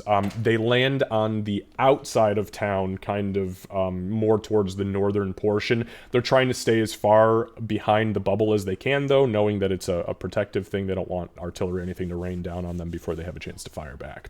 And about 12:30 or so, you guys get a call out that dragons have been spotted in the distance. You again look out and see this absolutely massive swarm of large black shadows kind of flying in from the northwest, a little bit more northernly than the airships, but over the course of about 45 minutes or so, the shadows get larger and larger and larger, and then you can see it is a sea of draconic forces of every shape, size, color, all blended together, being led by this absolutely gargantuan blue dragon. As Thaxengol kind of flies down, and you see Arkoji in the brass next to him, you see lightning kind of crackles out of his mouth and out of his wings. Every time he beats his wings, there's this burst of static electricity that kind of rockets around them, and you realize there's actually been a mist or a fog that has been kind of encompassing them, which is why you only saw shadows until they approached much closer. They land way way the fuck out, like probably a half mile away from everybody else, as it would seem like maybe they have a conscience and didn't really want to scare the piss out of everybody through their innate capability to invoke fear. Over the course of the next hour or so, the Flaming Gales, in a massive smoking and flaming horde, every single one of them carrying a torch, burning high into the sky, 20,000 deep, begin to filter into the northern part of town, or above the northern part of town, near to where the airships have landed, but a little bit further out to the east from where they are, and they muster themselves there. So, with that being said, yes, Kat. Sorry, I just wanted to make sure I didn't miss stuff. I'm swapping my attunement thing overnight. I am de-attuning from the Foul Blades, attuning to the Ring of Invisibility. Okay. Makes me so sad. Anything else? This was the day that we had said we were potentially fighting, right? No, Once tomorrow. Okay, tomorrow is. Okay, that's. I mean, you guys can do whatever you want. Well, because it's going to affect how Winnie would do her spells. That's why I needed to know. So I'm going to change out a couple of spells. But We are Yeah, and to be not clear, fighting again, today. you can, yeah, okay, there we go. I was gonna say, this is not a me decision. This is a you guys decision. Nope, one more day, it's before we die. Okie dokie. So, 100 HP. woo Yay. woo. Took 19 levels, but damn it, he did it. And a ability score increase in Constitution to make it there. Hell yeah.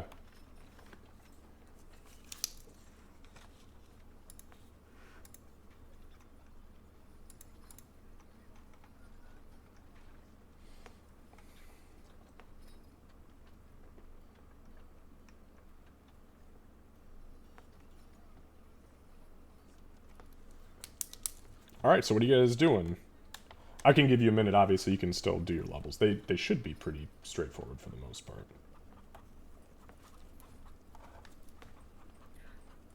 Unless anyone in the party has any objections, Sybil's willing to spend the day going and doing, general morale things.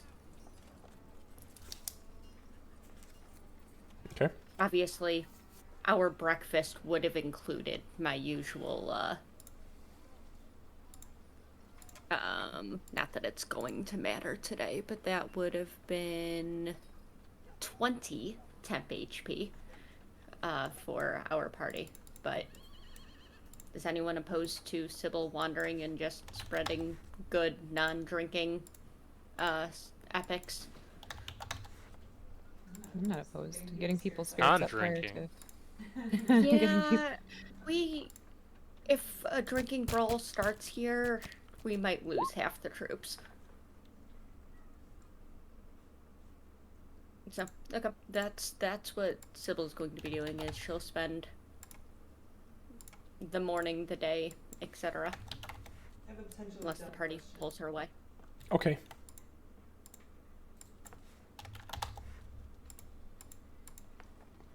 Okay, And anybody I will else? make sure, not that it's going to matter in particular, but I'm going to make sure I talk to each of the leaders, specifically make sure they're extra inspired. I have a potentially dumb question. Okay, go ahead. So I have obviously I have my grove established. If I just cast Druid Grove to try to create protection in an area, I would do the largest possible, obviously, to give our troops and everybody cover. It's not gonna undo my grove, but my question is, could I do more than one of those? Because it lasts for 24 hours. It's not concentration. I don't see anywhere in there where it says one cancels out the other.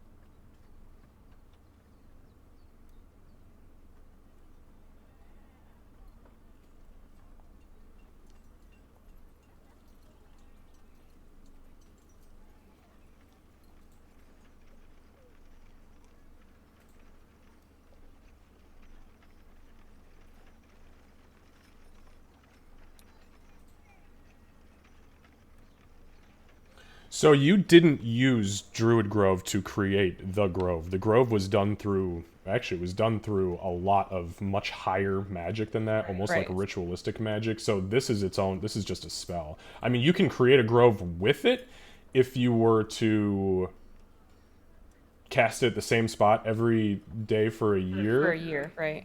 What I was looking for is just to give them some cover, because like right now they're out in the open outside the bubble. Yeah. So I was kind of wanting to create just some kind of settlement for them for the next 24 hours. So how many? Because it's a, I mean, it's a 90-foot cube that you can build. So what? How many spell slots from 6th level to 9th do you have From 6th total? to 9th. From 6th to 9th, I have 4 total. From 6th to 9th. That's including 6th. Okay, so that's 360 foot cube total that you can do. So you can do it for some of them for sure, but they're encompassing a multi-mile radius at this point. I mean, you are actually now looking at closer to like 54,000 troops sitting out here. Amazing. Yeah, so I would try to just create a space for those who can't be inside, to be able to not be just directly out in the open, just trying to make it so that people can actually get rest before we go into a fight.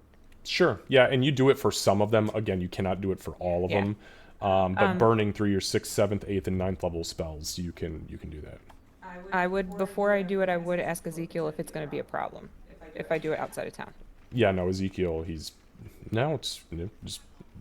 I only own the confines of this city, and there is farmland, but it's more to the south as we utilize the river running downstream to provide us with the nutrient-rich soil. Okay, I just wanted to make sure I wasn't going to undo any efforts that you have right now, so I just wanted Just to create don't a pop little my space. bubble. I won't, I promise. So yeah, I'll Oh, do that. and also maybe don't let them, and he points out towards the massive wall of 20,000 torches and fucking smoke rising up into the air. Maybe don't let them into the forested area. I don't want to have a bunch of our troops stuck in a burning woodland.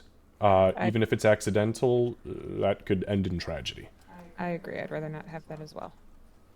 So I'll set it up away from all of the torches and stuff, as far away as makes sense. Just try to be as convenient as possible with it and create that space. Okay.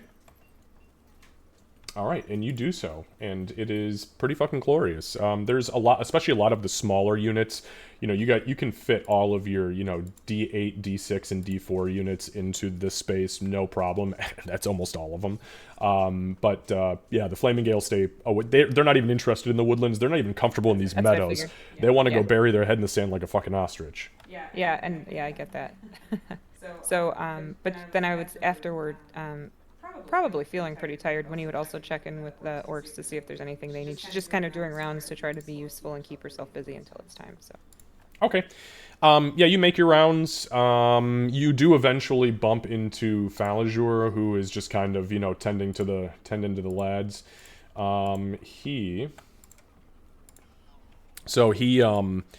You kind of bump into him up in the north there, and he kind of like sees you and he says, The fuck happened to your face? Winnie would laugh, and then she'd say, "What happened to yours?"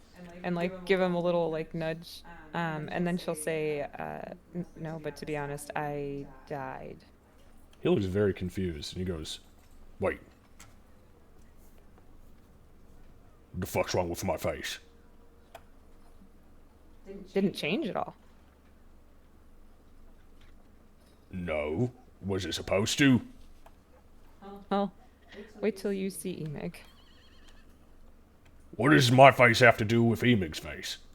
Yours is the same. Mine changed and Emig's changed. I know, but you're avoiding the question. I asked what fuck happened to your face. I died, and then I got reincarnated. The fucking... Ew. Yeah. Yeah. Don't ever let that happen to me. Throw me on the great pyre and let me go up into the sky. She'll look serious for a second and say, Even if we could revivify or resurrect? Fuck that. If I die, congratulations to whoever took me down. Noted. They now own the Horde. She would nod, and clearly taking him seriously. Probably more seriously than she would have, like, a month ago. And then continue, well, actually, she'd say, how was the trip down here? He takes a deep breath. He kind of like looks out at the guys and then over to the dragons that have kind of made their own little encampment. Exhilarating is the word that I've been told to use from me shamans. Do you not like flying either? I hate it. No, it's not that. I just don't know what the fuck exhilarating means. Oh, it means... It means, it takes your breath away because it's so exciting. Oh, then it definitely wasn't exhilarating. There was so much air being forced into my lungs, I had breath to last me and the Horde for fucking years! Well, yeah. Was it exciting, at least? Was it, yeah, was it exciting? As exciting as it could be. I had to sit on the back of the blue one now. Kept zapping my testicles. I can't relate, but it sounds awful. Yeah, joke's on him, I shit all over his back. Yeah, I'm gonna go let Emig know that where you're at, so maybe you two can meet up. Oh, Good seeing you again. alright. Fix your face. She'll like wipe her hand across her face. Did that work? Uglier. Yeah, that happens. She'll go walk away and try to find you. Alright. I love this Once guy. I want more of him. Oh, dude, Falliger he's one of my favorite NPCs. Once I find Emig, I'll let him know, your buddy is here and, doesn't care for my face very much. So, Your face is different. it is. That's the problem. Yeah. I'm sure he'd like to see you. I let him know I would tell you he was. My face is different. I warned him. My eyes are different. Yes, they are. You get a nice smile from her. I created a safe space for the troops for now, outside of the bubble. So, if there's anything else you can think of that I should do, let me know.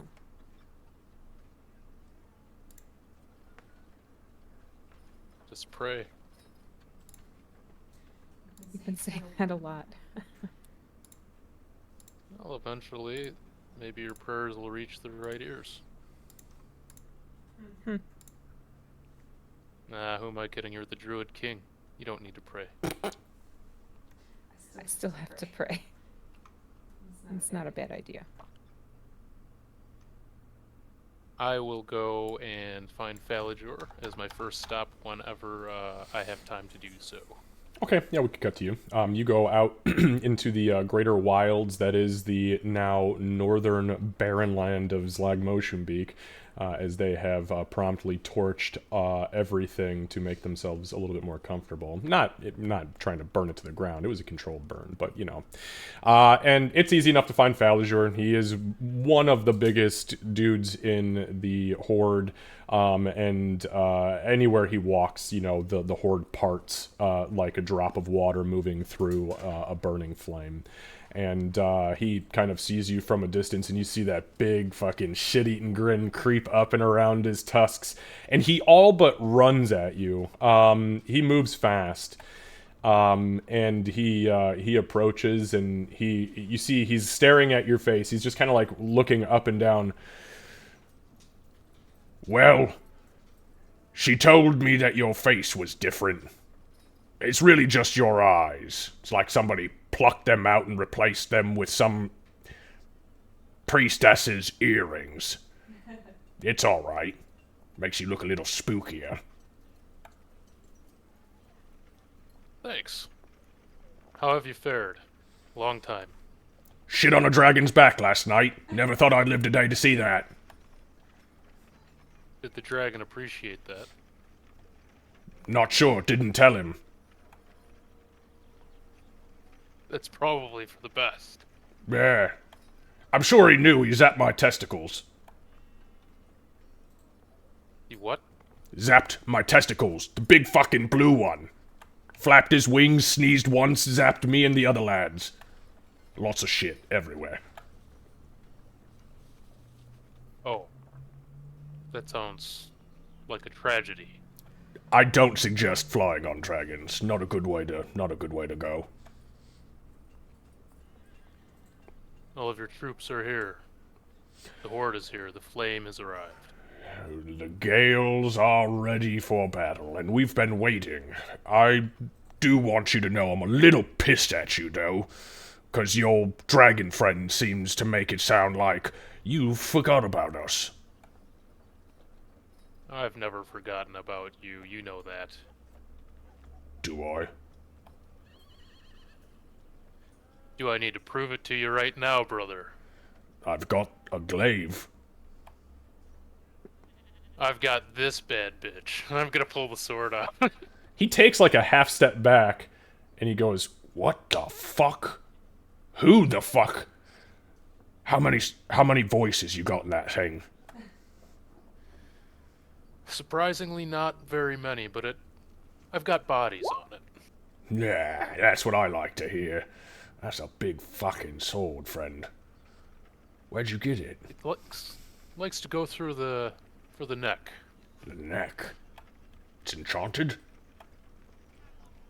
I think so. I like it. Not big on the cross guard. Tentacles have never really been my thing, but I can respect it. I always knew you were kind of, squiddy. Less now than I was then. Oh, thank It's been a fuck long for time that. since I've seen you. Oh, no doubt, no doubt. It's just like yesterday. You were fighting a big fucking nasty demon in my fighting pit, and I thought I was gonna be able to get you down and take everything you and your friends had, because you were the real threat. If I'd have been able to take you, everybody else was dead. But here we are! Best fucking friends! Best friends. Warrior clasp. Yep, he returns it, and he kind of gives you a good hard squeeze, and you realize he's got these gauntlets on. When he squeezes your hand, they kind of swell a little bit, and you notice there are these runes in giant kind of around the outer edge, and you would recognize like the giant word for strength, just kind of repeated in different dialects: fire giant, stone giant, ice giant, all that shit. And his grip feels strong as fuck. Hell of a set of gauntlets you have there. Ha! Yeah! You won't believe where I found these. I might believe it. Try me. Remember that turtle friend of yours who died in the desert? Yeah, barely, but yeah. Fucking rose up from the dead when the cult of the Worldbreaker came through. Slipped right out the bottom of his shell hole? I don't know what to call his asshole. The part on the bottom that his guts fell through. Looks like he was holding out on yous. You're right. If I hadn't seen just as strange things in this world, I would say, yeah, I don't believe that. Believe it or not, mate, it happened. Right, so what's this about killing a fucking bunch of nasty cultists, I think? Yeah, I think more turtle people. Fucking gross. Maybe they'll have more of those gauntlets in there, eh? Well, I better start sprouting more fucking arms, mate.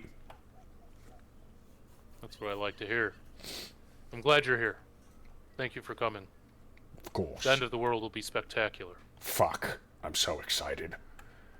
If I go down, this is a way to fucking go down. Is there anything special you want if you do meet your end?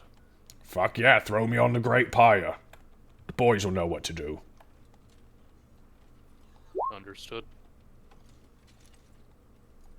Well, Fallador, perhaps this evening we can exchange stories and ready ourselves for battle together. Oh, you've already got me sold, mate.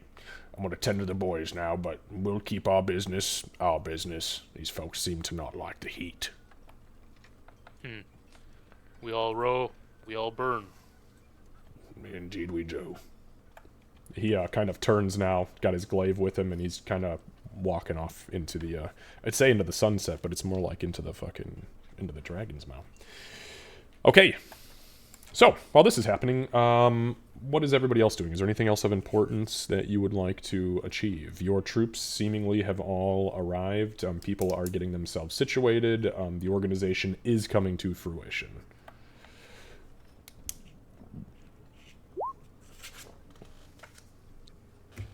If nobody else is doing anything, I'm going to make another stop. Okay. I'm going to try to find Arkoji and the brass. Okay, yeah, so you head out into dragon territory. There are a lot of fucking dragons, and some dragons have an innate aura of fear that permeates around them. Being a berserker, it is very easy for you to quell that, but being around so many of them at the same time is almost overwhelming. But it's easy enough. They kind of eyeball you. None of them really seem aggressive. One thing to note, every single one of them around one of their wrists has a small clasp that almost looks like a shackle that is embedded with blue gems, and the blue gems are glowing. Every single one of them, from the young all the way to the adults. You do find Arkojian. And she kind of turns to you as you approach, and she kind of rises up, looks down.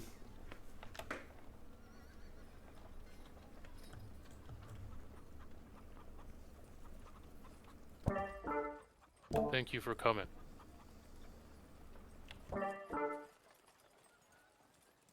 Well, of course. I'm not sure what to say to that. Faxingol the Blue promised you aid in this endeavor, and here we are. I have a message for Thaxingol. You are Thaxingol's voice. If you wish to relay the message, that is fine. It is about Octavius. She kind of hisses for a moment. Octavius. Not a name I've heard in some time in relation to Thaxingol the Blue, but please, what is the message? Octavius wanted me to send this message, and now seems to be the best time for it.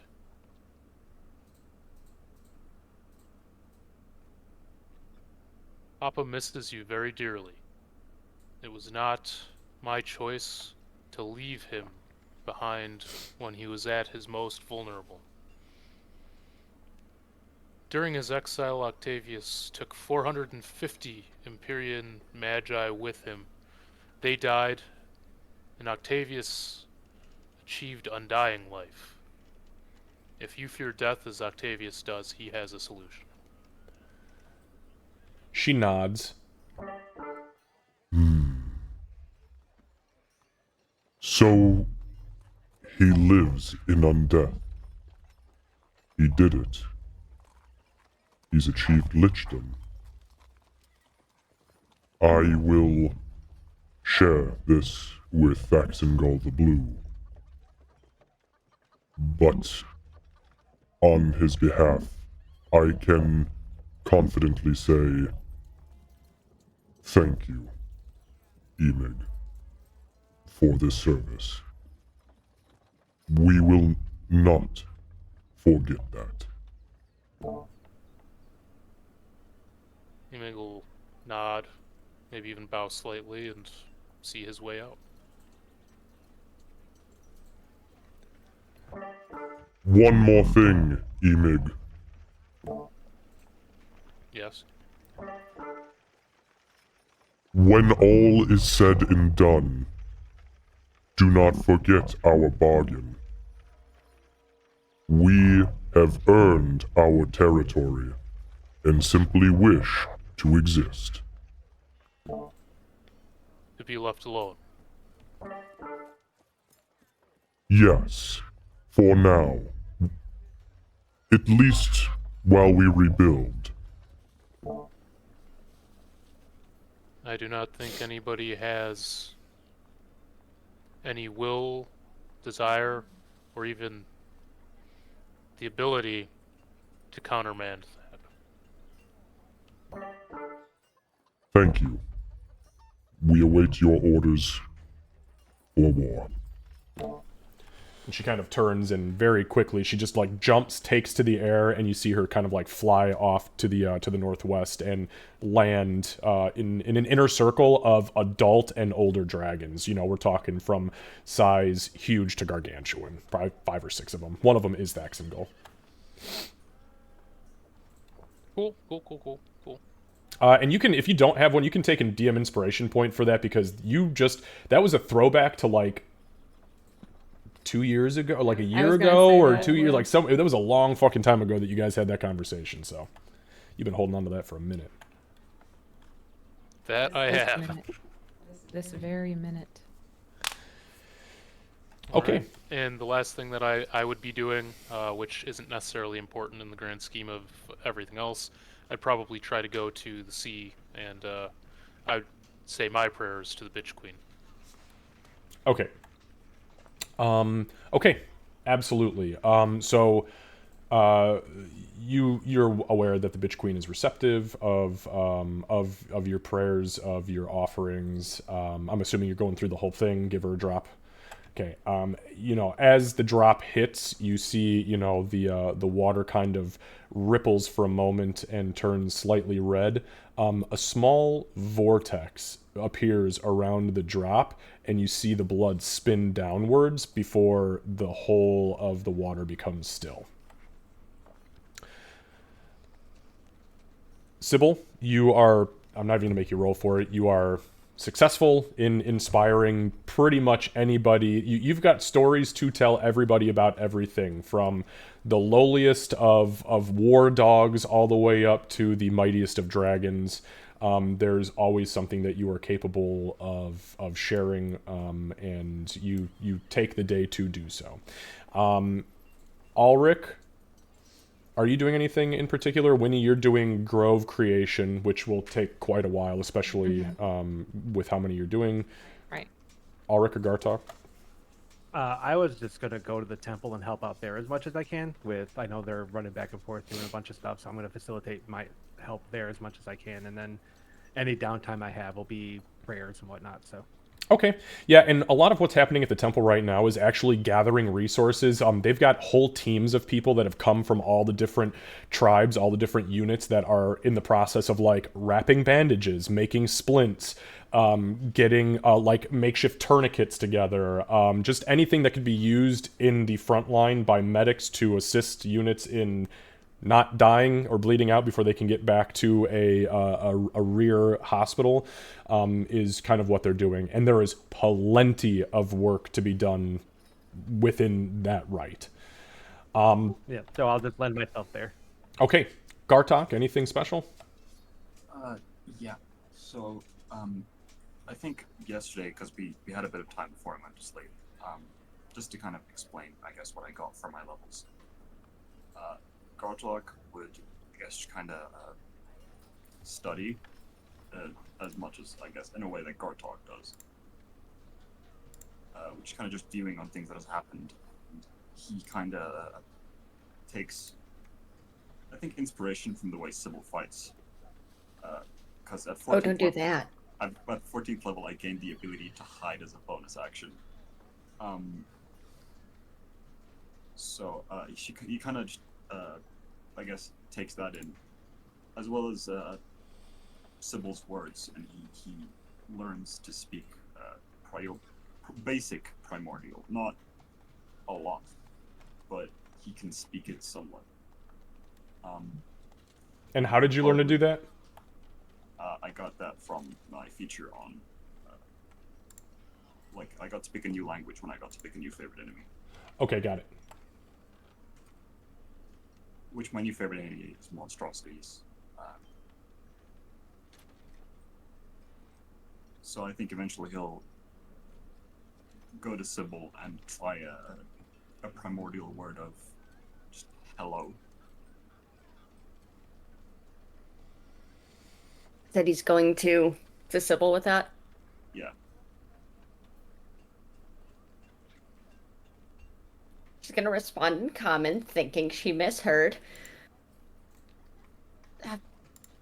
Hey, Gartok, here to help with the stories. If needed. He'll say in them primordial because his voice does not change. He can barely speak any language. And blink a couple times. Say in primordial, specifically in Orin. Did you just... She does not finish the sentence, by the way. I saying it right?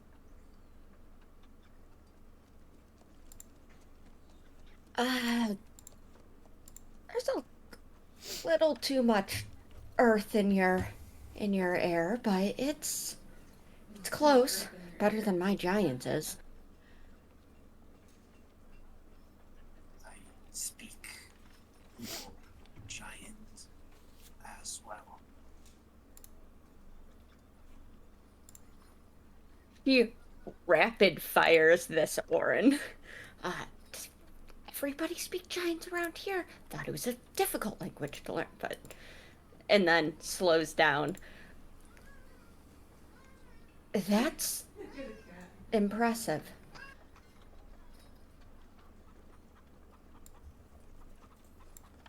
Thank you. Would you want to learn? Very much, yes. I've picked up a couple of words. And she's going to tick off in her fingers. Let me check my notes on what I know. And that is why we don't have fucking cats. In giant. Very Fuck bad that. giant. Thank you. Pin. Sorry. The sorry is said very, very well. She practiced that one. Impressive. Cripple. That last one was said with complete confidence as well.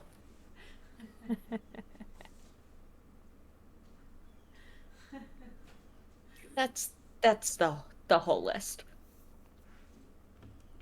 Speak well. Bit too much air in your giant. Yeah, that's that doesn't surprise me. But yes, I would like to learn. It'd be important to Winnie and Emig. About as important as you learning that was, or is to me.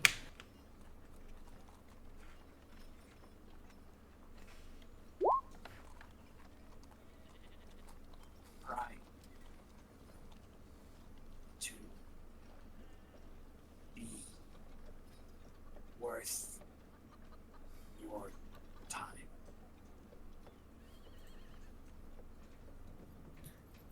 Gartok. No. No. You be worth your time. Be worth your movement, your hunts, your everything. Don't you fucking dare try and live, hunt, or do anything else for someone else. Sybil, Your there's life a first. Sybil, there's a kind of a hand gently kind of touches your arm, and you look to the group of children and parents that you were in the middle of telling a story to, and the older man says, I'm sorry, ma'am. Were you going to finish Oh. the story for the children? That was extremely vulgar. Should we see ourselves... There are children amongst the troops, says Kat. I'm so sorry. My thoughts are apparently in the sky today. And she's going to turn back. Gartok, you want to sit? He sits. And she will make sure she shares a child-appropriate one. He kind of like looks out at the kids. It's okay, it's okay. She's passionate. Like they haven't heard worst among the soldiers. You hear one of the kids pipe up from the back. Papa, is that the lady that almost killed Grandma?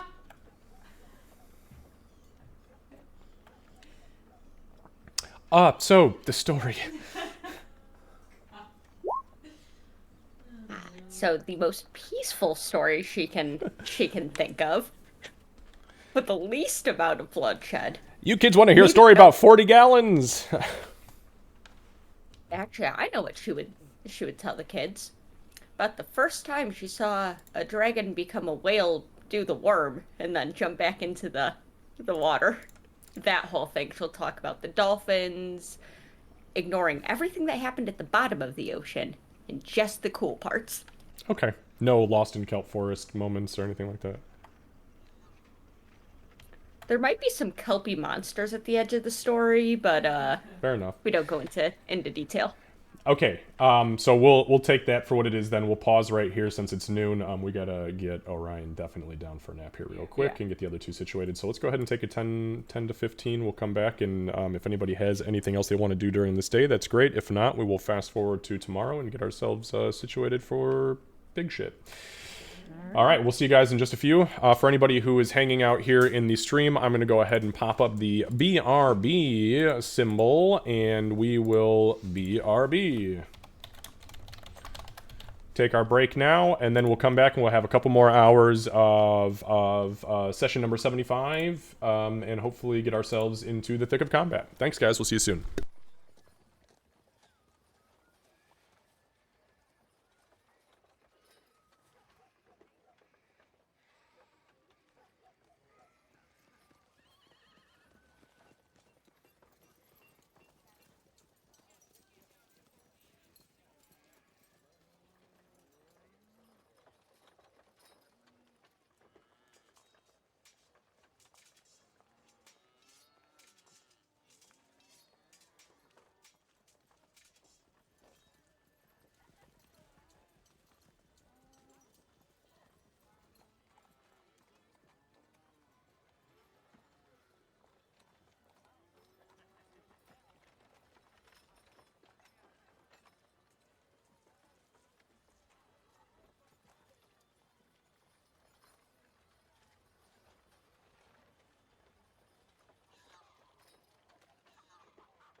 All right, friends of the stream.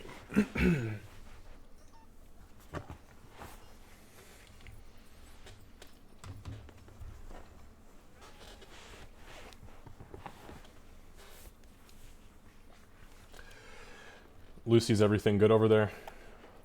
Yeah, it's good. Okay. My dad came in because he wanted to ask if I wanted pizza. Oh, okay. I'm good it was that. I was nervous that you were in trouble. I was like, shit. No, he did scare me though, because normally I hear him walking, especially on like these wooden floors. All right, who do we got hanging out here in stream? We have... I love Hey, oh, it's been really quiet today. York you introduced. He's great. Yeah, that's the first time you've met him. These guys have known him for a few years. He's a pretty cool NPC. He had the group bumped into their tribe, and I actually had written the whole quest line as that they were gonna just fucking annihilate these guys, like the whole inner circle, and that was gonna be it. But instead, they wound up getting themselves captured, and Bloodmane had to fight in an arena against this demon that one of them summoned, the Tanaruk, and Bloodmane wasn't looking good for a little while, and then he wound up whooping the shit out of it, and he was gifted its glaive, the glaive of the Tanaruk, and he used that fucking glaive for a while until he realized that it was possessed. And then it possessed him one time in combat, and he lost himself and just fucking started ripping up the other party members. And that's about the time they decided to get rid of the glaive of the Tanaruk. It's pretty cool though. Yeah, it was awesome. But they made friends out of him, so they actually brought him down to one of the other islands to use as bodyguards, but there was only like, 3 or 4 of them at a time there acting as post bodyguards, so it was good stuff. Mm-hmm. I feel like he'd love to meet Torka. Mm-hmm.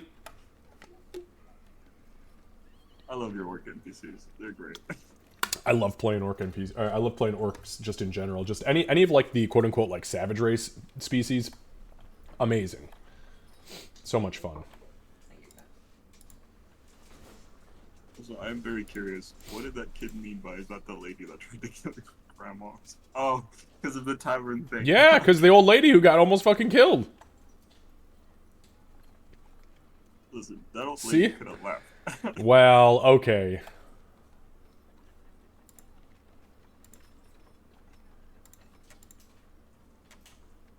That took me way too long to figure out. I thought it was like a past story.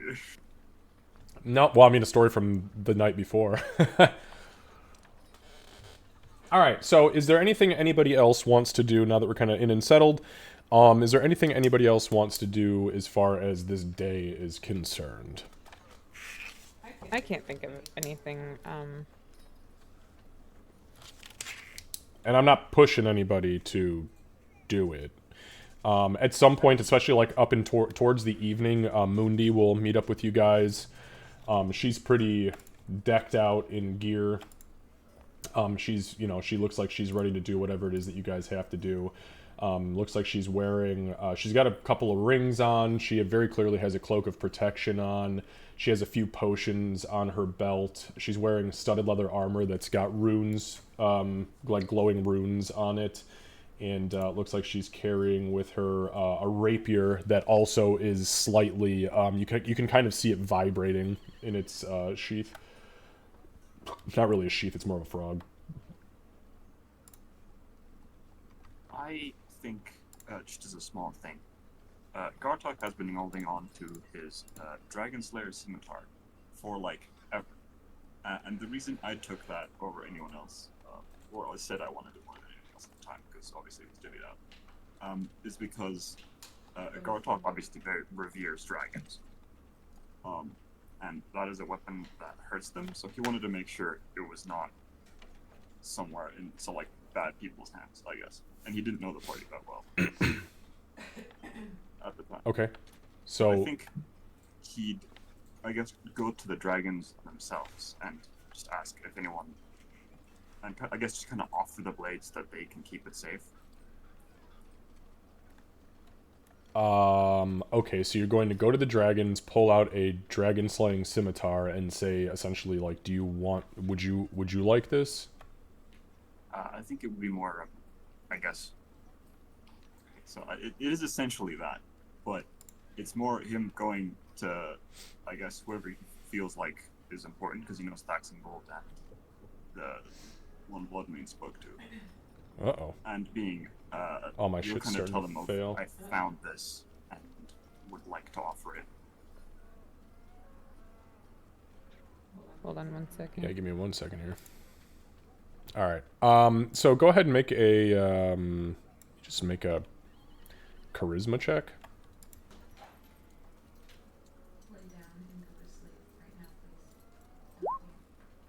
Yeah, it seems about right. So you are not allowed anywhere near Thaxingol. You are barely allowed to approach Arcosian, as the majority of these dragons kind of keep you at bay. But eventually one of them will take it and will tell you that this will be brought to Thaxingol, and you should be careful brandishing such weapons around this many dragons in the future. Yeah, of course. Gartok will say, thank you. He will be more careful going forward. I think this is a typical Gartok move where he just wouldn't think about, yeah, bringing bad dragon weapon to dragons is not good. So he'll do that, and then I guess head back. Okay. All right, so yeah, you can go ahead and remove the dragon slaying scimitar from your inventory then. Okay. So, that's that then. Do I have any other last minute things? Okay. So you guys go throughout the rest of the afternoon. Bloodmane had said that he wants to have Falazure kind of join you guys. This is kind of like on the eve. Tensions do run a little bit high as it's becoming more and more real now. But nobody really stays up, like, in the masses to party and get fucked up, because then there's a risk of there being problems during a battle. So everybody actually tucks in early. The Flaming Gales are a little on the rowdy side, but, you know, what the hell is sleep to them? So there's not a whole lot of crazy shit going on outside of within the Horde. So, you guys go throughout the evening. Like I mentioned earlier, Mundi does rejoin you guys. She is kind of strapped up and, you know, battle ready. And you guys go throughout the remainder of the evening. Now, it is kind of talked about, especially through like Mylar and Ezekiel, that, you know, you guys are going to, you know, be in the most protected zone you can possibly be while still being capable of ushering commands out to the troops. And then, you know, once the World Breaker is... because the way they say that this kind of works is that the World Breaker usually comes after the cultists do. So when the World Breaker's within sight, they will teleport you guys, you and your group, to that location to immediately begin the ritual. Artine is here, and she is decked out in full battle rattle as well. And she kind of sits and, you know, discusses with you her intentions, which is to create a barrier around herself that will grant her some protection, but not all protection. When that time comes. Winnie would make sure, because she needs the scroll, so she would make sure if she wants it now that she gives it to her. Yeah, she'll hold on to it. All right. Give me 1 second. Can I actually reset? Give me a second. I gotta reset. Something happened in between the break and now, and my shit is not loading half of your cameras. Okay, there we go. Sybil at some point is going to go, Winnie, What? I have the daggers for the bag. Okay. Yeah, so she'll open the bag up so you can drop them in. Sybil's seems hesitant to let go of them, like it's almost like she's gotten so used to having them on her person, but she does put them in the bag. Which I don't know if you can easily add them. I'll try. This makes Yep, me I so can- sad, by the way. Yeah.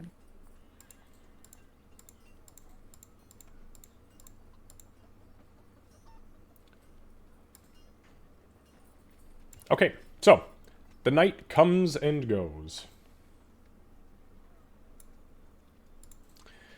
And you all awake in the morning to horns being sounded.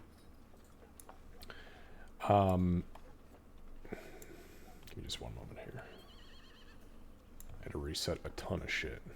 Fucking roll 20.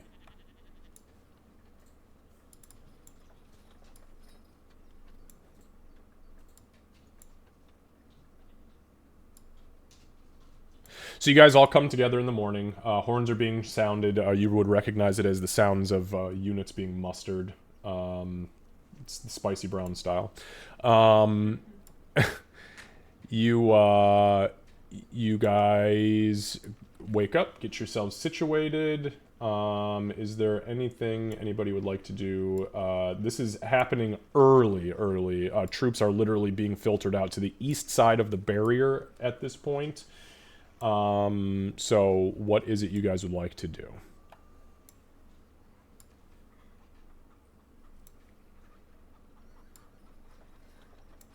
That my only thing is just making sure that we all have that at some point I take 10 minutes so we all get our inspiration for the day. That's the only thing I care about. And then Sybil will say, I'll need a minute, give or take, before we actually start. I have oil that I'm going to put on one of my daggers, but I don't want to waste it.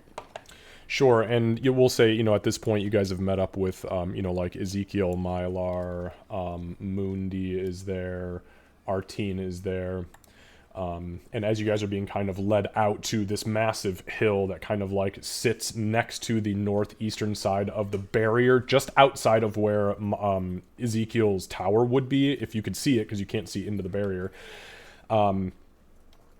You guys kind of get yourself set up. There's a bunch of high-ranking lieutenants and captains and whatnot kind of up there with you, as well as an adult black dragon who is wearing, again, one of those blue shackles around one of its wrists, but it also has a massive necklace with a purple gem in the center of it, and you guys can actually see this like translucent wave kind of rippling across the gem, and it appears that you are looking out of something else's eyes as it's out on the battlefield. You get up there and Mylar greets you, Mundi greets you, Artine, surprisingly enough, actually greets everybody as she's kind of strapped up and ready to go. And Ezekiel says, 1, 2, 3, 4, 5, 6. Is this it? Is this everyone?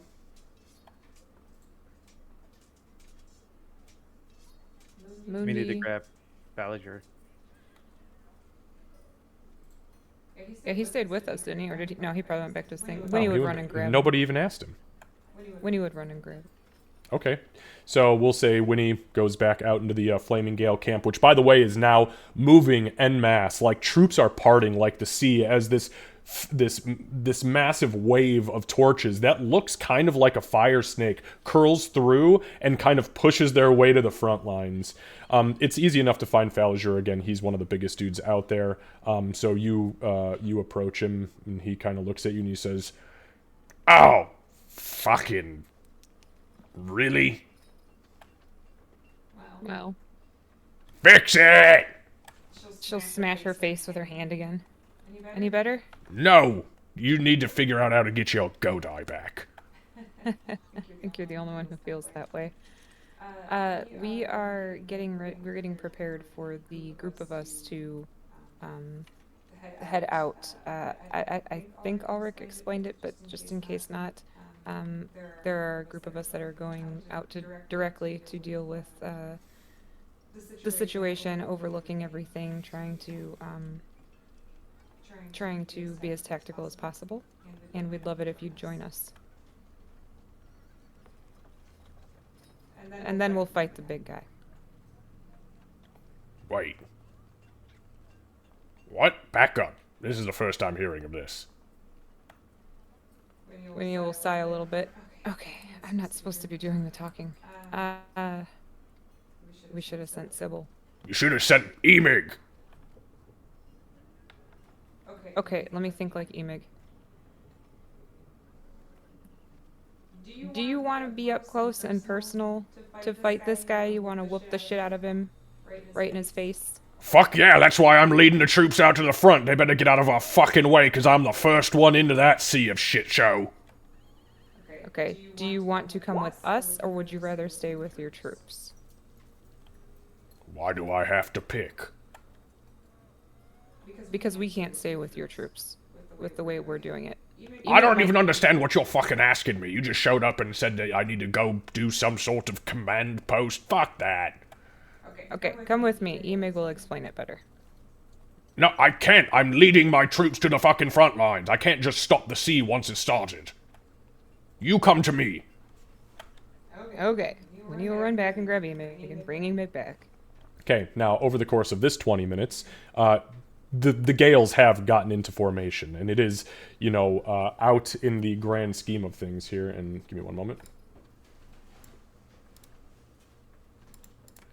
And don't be upset. I'm not upset. You guys got to realize, nobody fucking asked this guy. Nobody asked him. You just approached him and said, come do this thing. No one has said a word to him about fighting the World Breaker, so this is a you guys thing. Hey, I asked him if he wanted to punch in the face. You can't do that from the front lines. Yeah, but doing what you sent to him was not an invite to go fight the World Breaker. It was, no. I refute that. Alright. So, here is your map. This is the military engagement map. So, the north side are your troops. And the barrier indicates just how outside of the barrier you guys are, just to be clear. Give me one more moment, because now I gotta transfer something.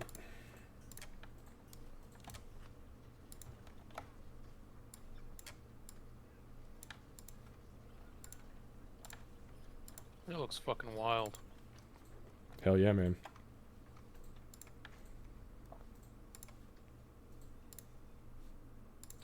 Okay, so Winnie comes back, empty-handed, and she approaches Enid.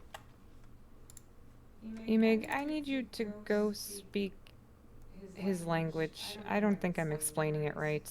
And he doesn't understand what we expect of him at this point. Who? Balazar. Bellinger. Okay. Okay. She'll walk back with him.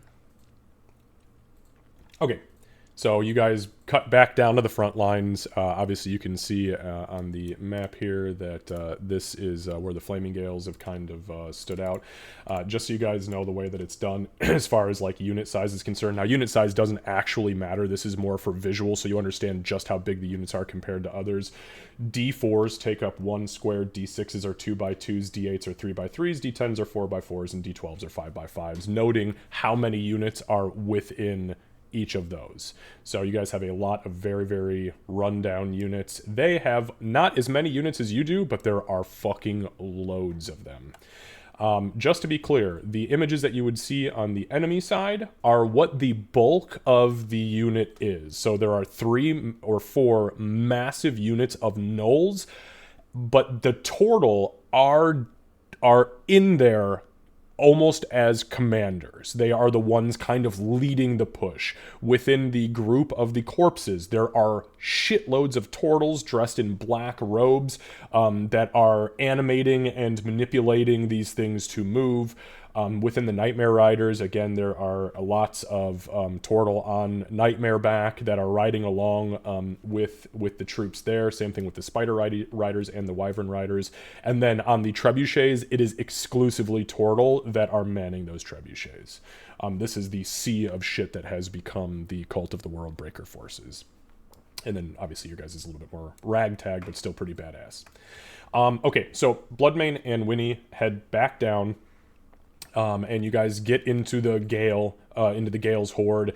It is a frothing shit show in this mess. As you guys approach, you can smell like sulfur, but it's like an acrid sulfur. And as you get closer, you realize that they are all in the process of like ritualistically drinking something, and their eyes are becoming bloodshot and they're beginning to foam at the mouth. You find Falazur, who has this massive ogre who has got a tankard on his back that's like three sizes bigger than what a normal tankard would be, and he is just pouring out this mixture, whatever it happens to be, and handing it out to his troops. But you guys approach him. Ballinger, you old shitbag. You've come to partake in the sacraments of blood. I partake in my own sacraments, thanks. Ah. This is going to be a party. No. You've been chosen, brother. Do you have somebody who can lead this mass? Yes, and he stands right here! Hurrah! Anybody else? Oh, wait, why? What the fuck do you think I'm not capable of Because doing I it? want you to come with me. You've been chosen for your size, your strength, your ferocity in battle, and we are going straight for the World Breaker, while the troops take on the troops. Oh. Well, fuck, why didn't you say so before? There's a lot going on, and this doesn't work so well. No, I mean, you're fine, but you sent the lizard, friend of yours, and no offense. Huh. And they just beat around the bush. Why doesn't anybody just be fucking straight with me anymore? I don't think they're used to our ways. So are you in or are you fucking in? Bullshit, I'm in. Alright, but I'm bringing me brew with me. Wait, hold on. Fuck. Looks up at the ogre.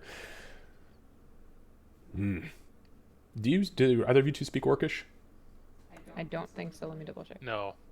I think that was one that Nope. we've had some language barriers on before. Okay, he barked something up at this ogre, and the ogre just kind of sits down, takes the tankard off, and then turns it to the side and kind of like sits with it tilted back, and he calls out to one of the other bigger orcs, but a little bit smaller than him, and he comes walking over.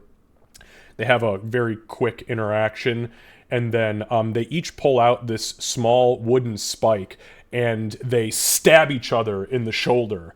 And then they clasp, and you see the spikes kind of disappear, and all you can see is the butt of the spike sticking out.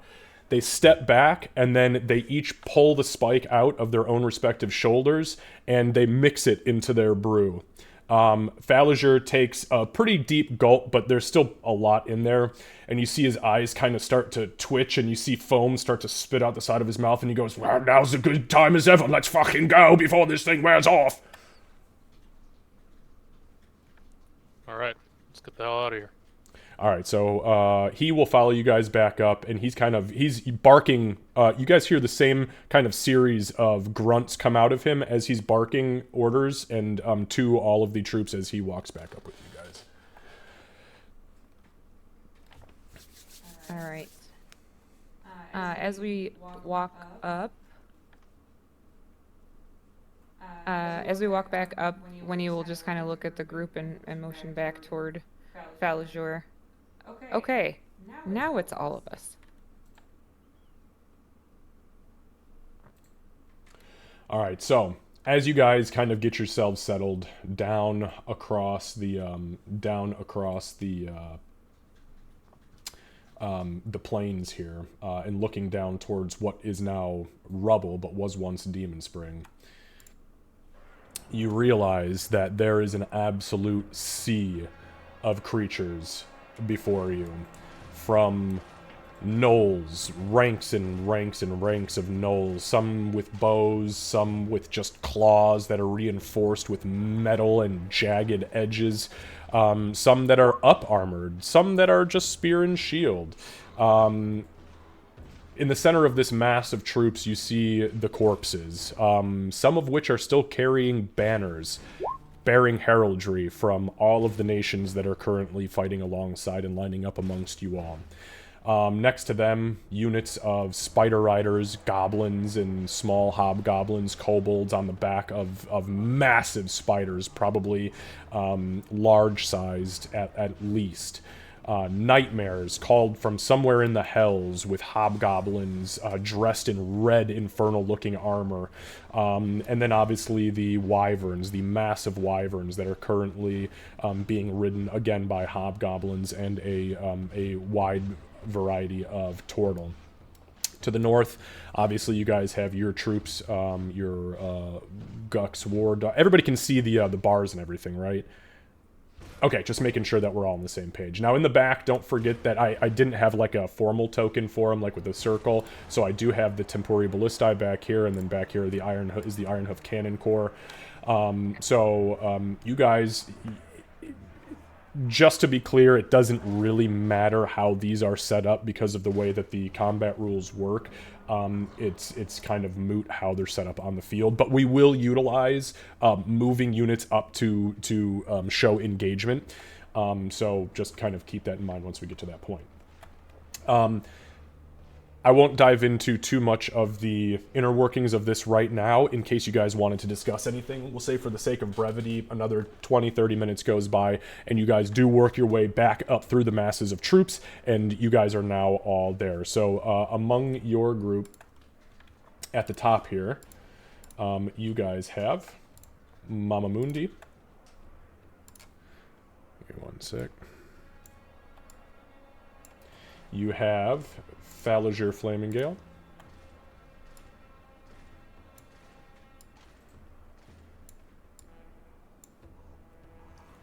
You have Artine the Mystic.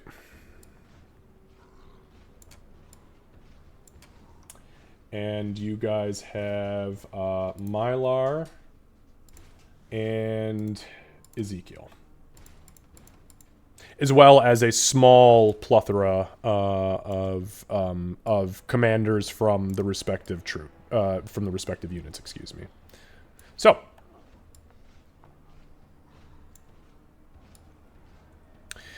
you guys get yourselves situated. You will say, for the sake of brevity, you've already done the words of encouragement, so everybody will benefit from their 20 temp HP.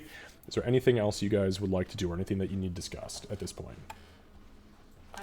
Before we go into combat, even though we're not like diving in yet, Winnie would turn to Emig, and she's gonna put a hand on each side of his face so that he's looking, his eyes are looking straight into hers, and she's gonna say, "All right, this is what we've been working toward. We're both coming out of this. We're both coming out of this." And she's gonna put her forehead on his forehead, and she's gonna say, "Let's fucking row." Let's fucking row. Falager kind of in the background. Yeah, let's fucking row, and he's just.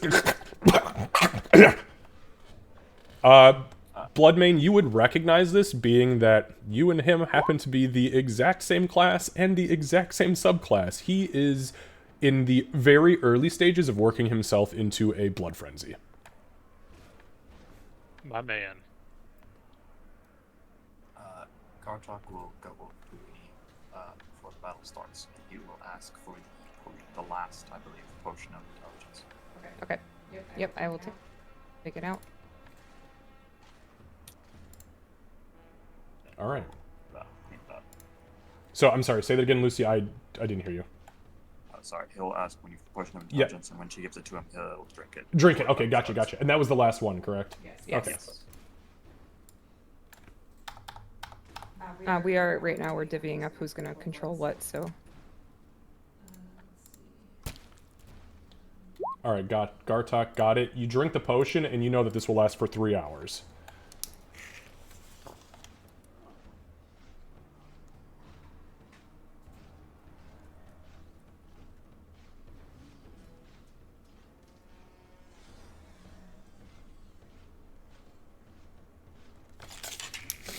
All right. Sorry, making that build did not work. We're running through the troops. That's a fine. little bit. So to kind of explain the just as an out of character facilitation notes, I know I already sent you guys on kind of how all this works. This is such a hyper simplified system, especially compared to Campaign 1's military engagement that you guys experienced, that it's going to be super easy. What we're going to do is we are going to just do custom rolls, just straight D20 rolls, and we're going to do the math ourselves. I don't want to take the time to sit and click, oh, that was a +6. Oh, no, whoops, that was supposed to be only a +5. I'm not doing all that. We're just rolling D20s and adding whatever our bonuses are to kind of go from there. Just remember that each round of combat we do in this military portion is 10 minutes, okay? During each one of your turns, for anybody, so the way it's going to work is obviously we're all set up on the field, doesn't matter where we're at. We're going to roll initiative, and that'll be that. On your guys' turns, you may each issue one order to one unit of troops that you are in control of. Or again, if you guys just want to collectively control, I don't care. Because it's 10 minutes, I don't care how you guys discuss and facilitate your strategy. As long as we don't go 40 minutes deep into a one-round thing, then I may have to cut it off. And let's make sure we're actually vocalizing too, guys. Sorry, just as a note for us as players.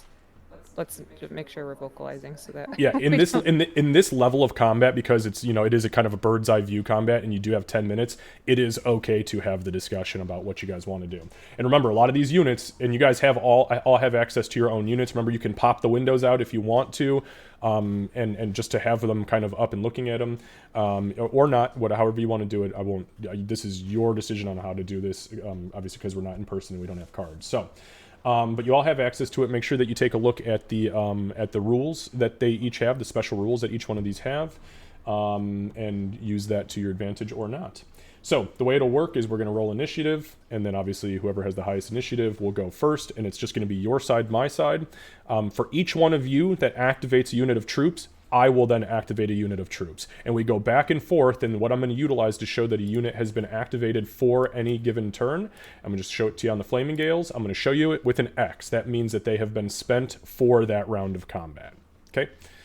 It doesn't mean that they're dead or anything like that.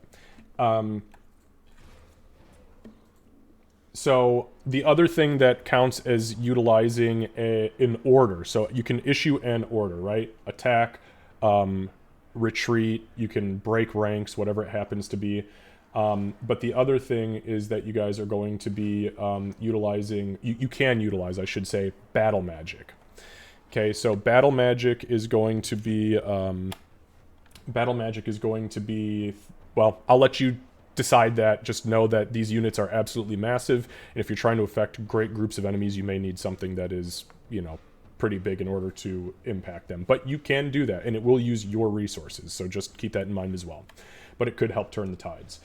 So you can issue, the battle magic, the attack. If they have a special thing on their card, you can utilize that. And then we just go down the line. Now keep in mind, there are no levies on the field. Period. End of story. They don't exist in either army. I removed them because I don't think that in an engagement like this, it would have benefited us or harmed us in any way. So the unit types are either infantry, archers, cavalry, flying cavalry, or siege engine. That's it. Those do have specific rules. Infantry cannot be attacked by infantry while levies are on the field. Lucky for you, there are no levies on the field.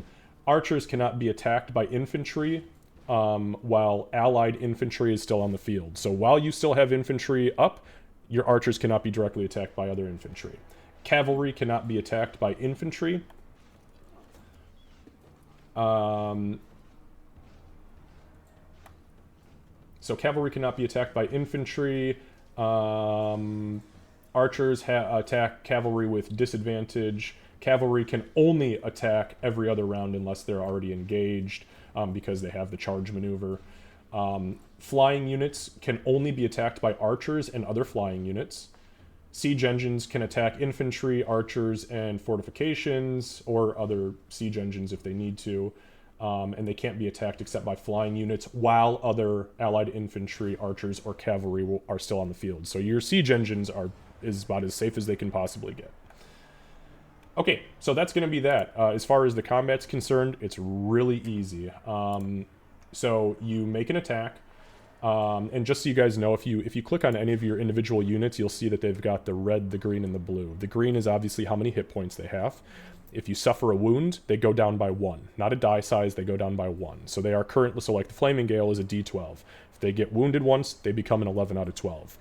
Once that die size, once their starting hit points has been halved, they will have to make a morale check, unless they're immune to making morale checks, to possibly rout.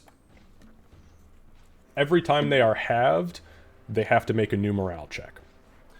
So as far as the stats are concerned, though, the red number is the defense, and I did this just to make it easier for you guys to look at defense and toughness. So red is defense, blue is toughness. The initial power check is what it's called, or attack roll, will be a d20 plus whatever their power is, and if you meet or beat the red number, the defense, you then roll a check to, actually I think I had that backwards, let me just double check. So it's the attack bonus versus the target, and then you make power checks. The power checks are to beat the defense, and if you beat that defense, then you inflict a wound or 2 wounds or whatever it says you inflict, because there are a lot of special rules for a lot of these cards. So, and then that's that. We go back and forth until every unit on each side is exhausted, and then it begins again. Speaking of the cards, I could just be missing it. I don't see the Flaming Gale in the list of allied military that's units. because there are I have 2 folders in here. One is potential ally units, and the other one is current allied units. So give me one moment.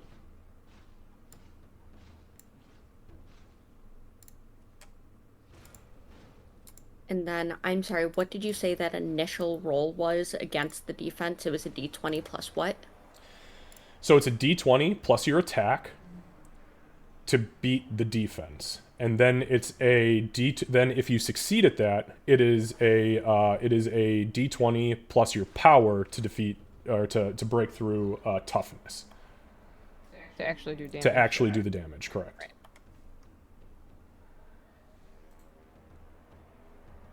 So first attack, so the attack roll will be d20 plus whatever versus defense, the defense stat, and then if you succeed, you roll a power check, which is the same power bonus plus the d20 to go against their toughness. And then if you have to make a morale check, there's the morale bonuses, or in some cases negatives, to potentially bow out. Okay. We'll take it slow. I know it's a lot. Also, we have a hard cut today at 2, so I will take notes where we have to leave off, but we will honor Casey's need to dip at 2. So just so you know, we will keep an eye on that as well. You guys have chosen to bring with you into the final thing Artine, who will be performing the ritual. Mundi and Falazur as your bonuses, and then the lot of you. Mylar and Ezekiel will be the ones ferrying you to the spot where you will need to actually engage the World Breaker when that time comes. And that's that. They are also going to be strictly in charge of sending commands down to the respective units, so you don't need to worry about wasting your resources for that.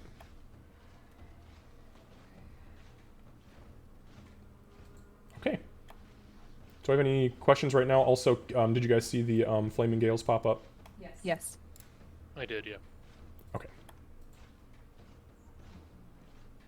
Sorry, we got just a couple more units we're assigning really Nope, fast. that's totally fine. You guys do what you got to do. The troops, for the sake of brevity, though, the troops do kind of all filter out onto the field. They take their places, and you guys, in the distance, you hear this absolutely blood-curdling. It sounds like 2 massive iron chains grinding against each other, followed by a deep bellowing roar. And in the distance, far off in the distance, but still clear enough to see, you guys see this absolute monstrosity rise up and slowly begin to move forward. Oh shit. Oh, I did have. Sorry, I got distracted with the assignment. I did have one thing I wanted to do as Winnie as well with when she said let's fucking row. I'm gonna cast Gift of Alacrity on Emig, which gives it gives a 1d8 added to your initiative roll for 8 hours. Okay. So Bloodman, you can add that. And yeah, in the And then when you just right mark the spell before, right before the World Breaker, I'll apply Oil of Sharpness. Okay, yeah, and there'll be time. There'll be a little bump in Bubble. between now and then before that happens, so that way you're not wasting it. Okay, and remember, rounds are 10 minutes. So you guys, for the very first time, actually see the World Breaker appear in the flesh, scales, teeth, and crazy shit. Oh, Do you want our list of who's kind of got what troop, or do you Nope, not? nope, I don't need to know any of that. You guys handle all of that. Trust me, I've got plenty on my plate. Sure, we can give you a lot more to keep track of. Oh, yeah.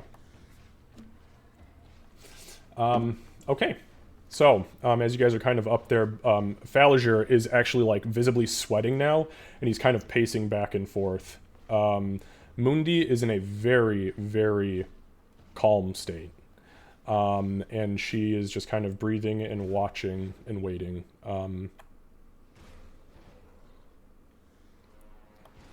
You guys just let me know when you are ready, and there's no pressure.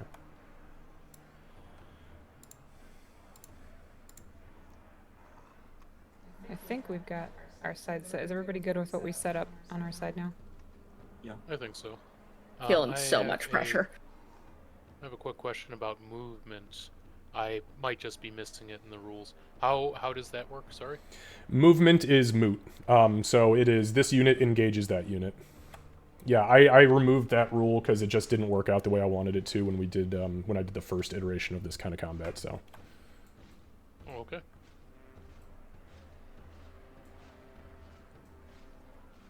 Okay, I think we're ready. Okay. So, with that being said, Ezekiel and Mylar both begin sending out message incantations, kind of preparing everybody. And as you guys kind of give the nod of approval that you're ready, flags go up on the field, showing the heraldry of every tribe, every nation that has come together under this collective banner over months and months and months of preparation and waiting. And you guys hear kind of from your side of the field and from the opposing side, horns begin to blare. And troops begin to slowly move forward. Oh, you still don't see the Flaming Gale troop card, really? It's toward the bottom. I was gonna say I put it on there. Zlaneshi. It's between the two Zlaneshi.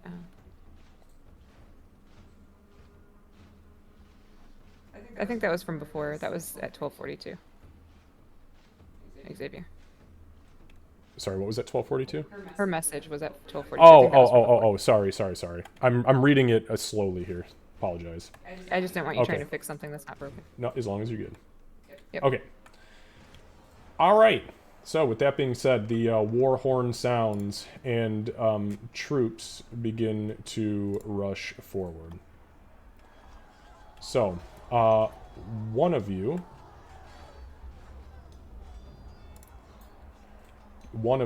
can go ahead and roll a d20, and then you are going to add your initiative bonus.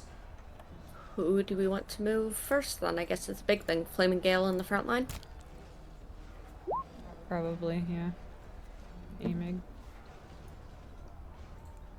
Yep. Okay. Just a d20. Yep, d20 plus whatever your initiative modifier is, and since you're doing it and you have Gift of Alacrity, you can add a d8. Oh, so it's actually related to my character as well. Okay. Oh, yeah, yep. Who gets the command out first? Wish I had minimized my my sheet. Didn't think it would be necessary. I'll roll because I get advantage typically. I'll roll 2. Okay. And just add a random d8 to either score. Yeah, to the highest. So that's 16.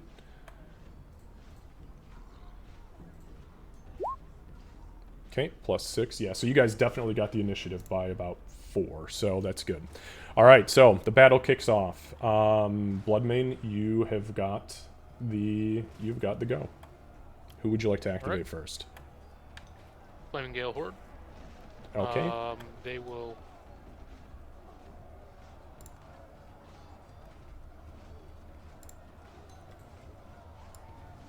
They will charge Okay. and just go straight ahead. All right, so the Flaming Gale Horde charges the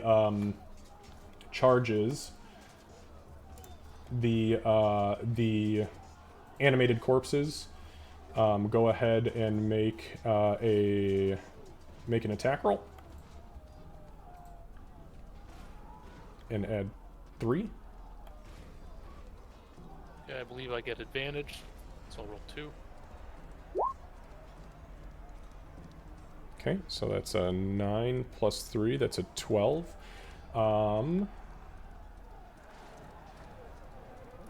Okay, so a 12 does not break the defense roll. So they run into battle, frothing and screaming. You guys see the horde of torches rush forward faster than anybody. Excuse me. Bless you. Sorry, we're having a weird early spring down here, and my allergies have been going fucking crazy.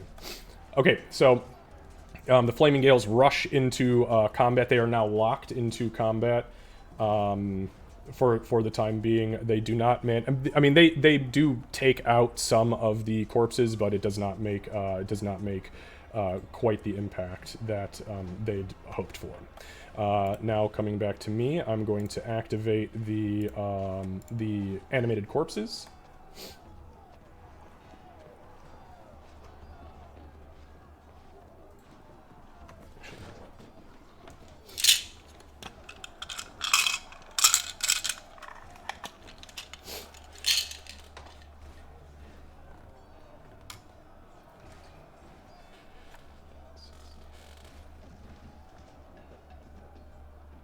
Okay, looking at my cards, the Concoraban Javelin folks are, if they diminish an enemy unit, they immediately make a free attack against that unit, so probably want them picking off ones that are almost down when we get to that point.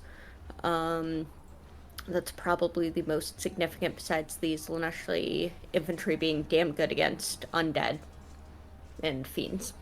Yeah, the Archer Corps is as well. Okay, so the corpses surge into the Flaming Gale Horde. They pass the defense and the toughness check with a 16 to hit and a 20 to wound. So the Flaming Gale Horde suffers 1 casualty die lost. Out of curiosity, Kevin. Yes. Cannot be diminished means what? So if it cannot be diminished, that means that once they are reduced by half of whatever their current total hit points are, they do not have to make a morale check. Yeah, Understood. Diminished is the term. Like if they're reduced by any of the halves, they don't have to roll for it. Gotcha. They just don't give a fuck. All right, so the animated corpses rush in and draw first blood. Who is next? I suppose I can continue with the guys I've been working with here. Okay. Get your frontliners to the front line. Yep, pretty much. Here's the thing, do we want to focus fire on like one area kind of thing as much as we can, or do we want to spread this out? I will say that we do want to try and bog down their cavalry, because charge is harsh. Yeah. Okay, It's can you hard, get someone but only up certain and... units can engage cavalry.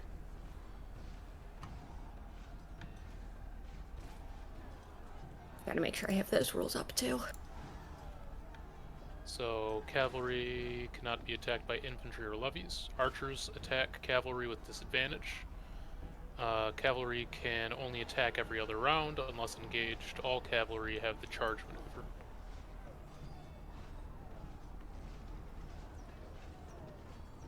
So you can engage them with other cavalry. Or siege engines.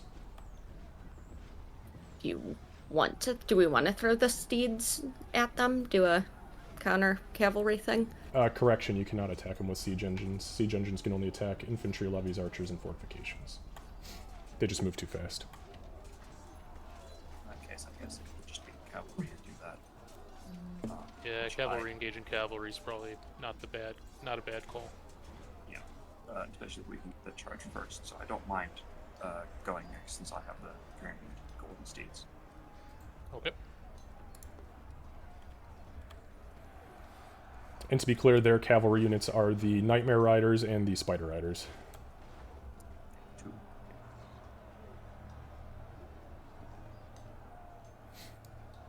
Yeah, yes, I engaged. I guess I'll roll initiative first. Nope, you don't need to roll initiative. Initiative is for each side. In that case, ignore this roll. Then I guess I will, charge at the Nightmares for right now. Okay. Using the Grand Golden Steeds. Okay, so the Golden Steeds kind of maneuver around the field, and they charge the Nightmare Riders. Go ahead and give me an attack roll.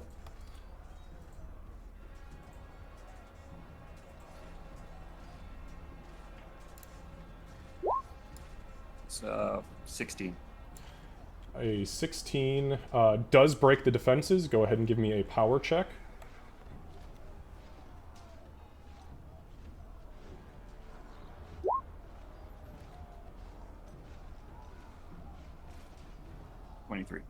Okay, so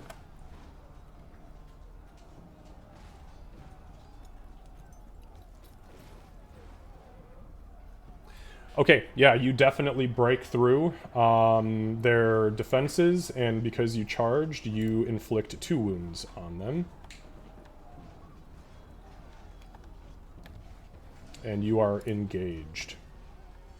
Cut their fucking head off. Yeah. Okay, so from their lines, the Spider Riders are going to charge the Delvandi Militia.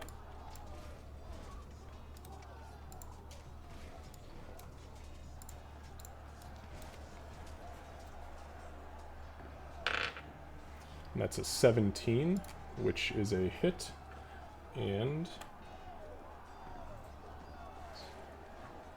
an 8, which does not break through their defenses. They are engaged, but they do not successfully reduce them.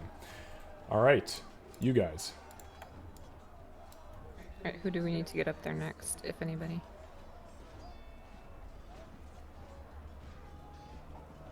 I've still I got have- the Berserkers and the Blood Savages. I can go whenever. I've got 1 archer, 2 infantry on my side of things. I have the 2 siege engines. So I've got the dragons. Whenever we want to get them in, let me know, and I'll happily go. Yeah, But do they do scary extra things? well, the dragons, yeah. But I don't know if we.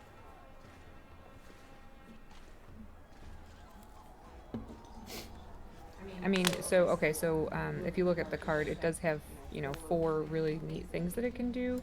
I just don't want to throw them in there and have them get knocked out stupid early, and then we're screwed if we need them later. So I do have an infantry unit I could throw in. Just tell me where we should put them. I do think that the only threat to the dragons, because they're flying, I believe, is the archers. They have a ballista, it looks like, too. Or catapult in the back. Yeah, they have a trebuchet battery. Trebuchet, thank you. That would be what I'd be concerned about. these siege engine things cannot be attacked by except by flying units while any allied infantry, archers, or cavalry are still in the field. So I don't know if that's something we want to try and knock out sooner, but that's all the way in the back. I mean, I'm I could scared send about the- bringing any of the tiny units up. Right, that was my thought too. I can try to send the dragons back there to take out their trebuchet, if we want. But they also have this shit down here. Right. Not sure what the greater threat is, but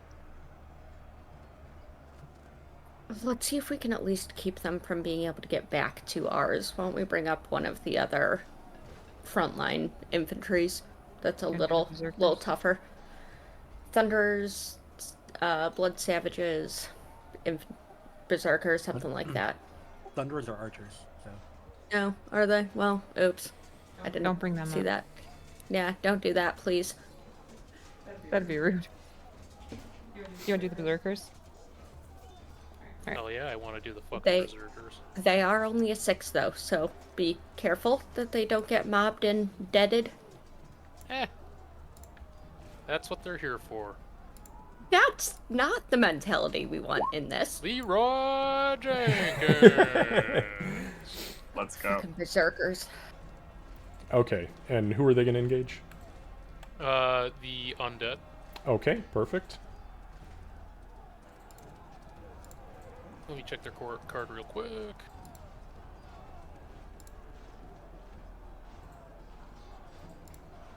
Okay, has advantage on the first attack check it makes in the battle, and inflicts 2 casualties on a successful power check. Cool. All right.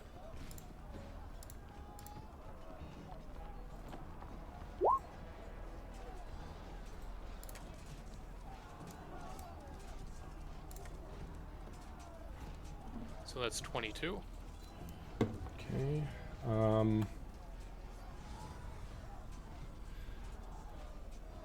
Okay.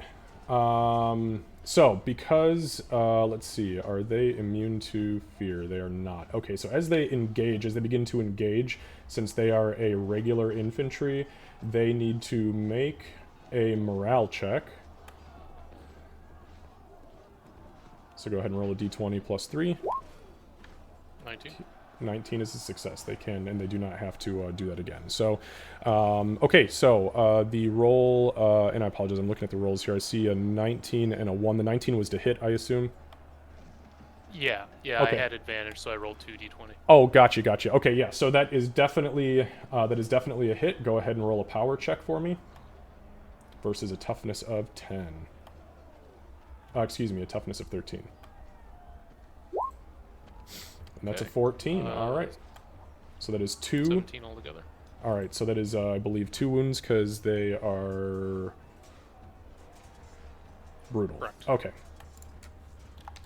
All right. So the berserkers come in around the left flank of the Flaming Gale horde, and as they cut through, they begin to spin with these like flails that have extended chains, and they just begin absolutely brutalizing the undead horde.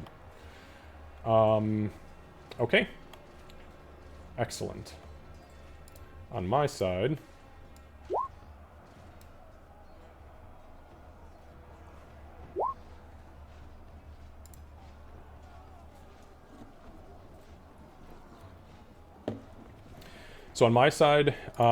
the Cult of the Worldbreaker archers are going to attack the Flaming Gale horde.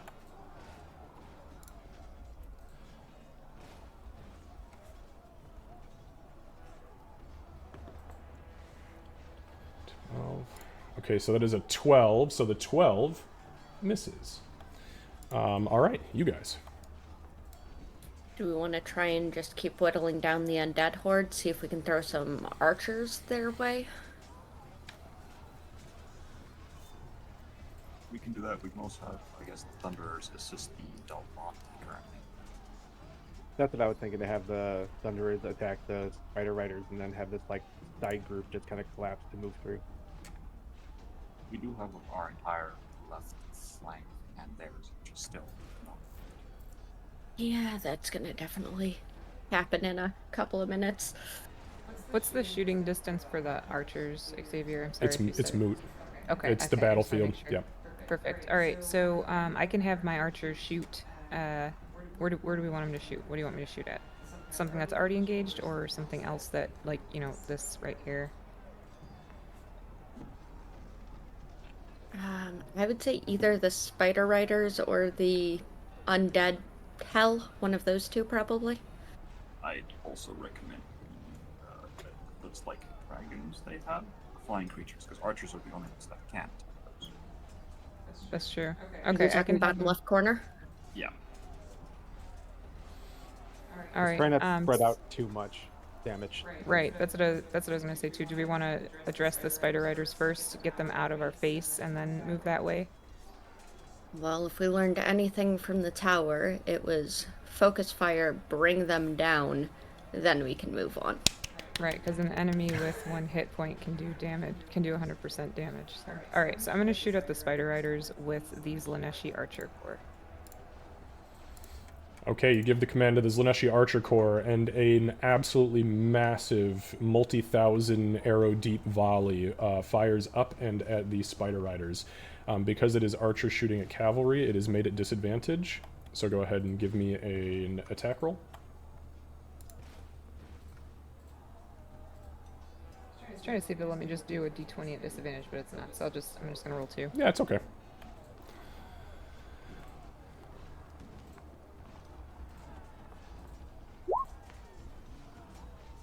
So that's gonna be a 14. Oh wow, 2 9s. 14. Okay, A and 14 or a 14. 14 does pierce the defenses. Go ahead and Damn. make a power check. They are scary. And that's going to be at a 19. A 19 does successfully hit. And they are, you see spiders and goblins being absolutely blown off of their feet and backwards onto the ground, causing some chaos amongst the volley. Okay, and then I'll move the Stillwater Archers to here, and they will also shoot. No, we go 1 and 1. Oh, right, it's right, not yeah, side that's side. right, yep. Okay. Okay, so for mine, I will have.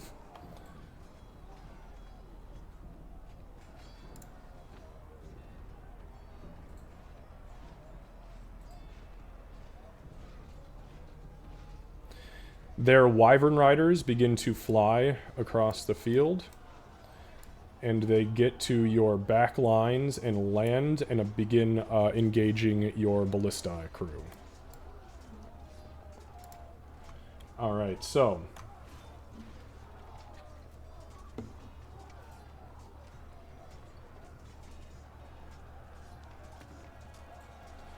that is only an 8. So they land, and they do not manage to break through the defenses. Do we want the Kakoramban Javelin folks here to try and respond to that?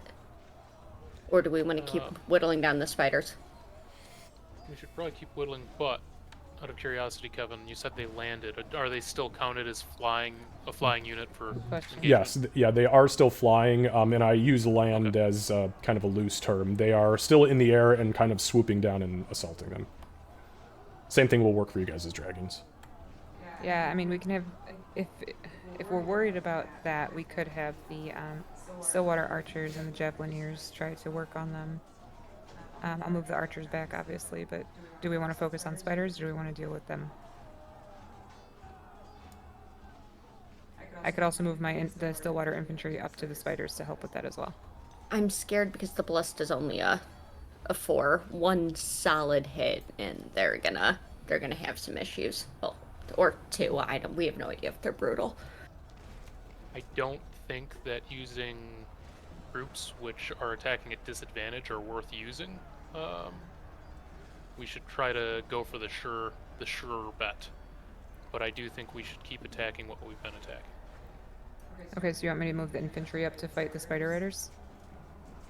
The Stillwater infantry? Can they engage it? I What don't about think one of the cavalry ones can be attacked that's by right? infantry. Will kind of say You're right. that I guess the infantry are kind of one of the main forces on the left side of the field, because they do still have the 3 what looks like melee units there that can charge up anytime. And just to give some clarification on this, my call is going to be that if cavalry are currently engaged with another unit, then they can be attacked by infantry. Because at that point, because the thought is that they just move too fast for infantry to engage them, but if they're already stuck in a block, they can also engage. Okay. Yeah, cool. Do you want me to move the Stillwater infantry up, or do you want me to move them to the left? They can help with the spiders. What we can do is we can use the Corn Blood Savages. If we command like infantry can engage stuff now, we can use those to engage the spiders. Yeah, that's kind of my thought too. If I can Rather use than the moving savages the- to engage, I might as well. I could We'll also save bring the the. Stillwater group. Go ahead, Casey. I would say I can also bring the War Dog Riders because they are cavalry. They can come in from the side. It's true, a charge would be pretty good. Yeah, that's what I was thinking. You want to do that? War Dog Riders first, then Blood Savages next. Okay. We'll keep the infantry to respond to other infantry. Are they doing Try okay? to make sure that The you kids? leave enough Okay. space that I can get the blood savages in there. I'm not sure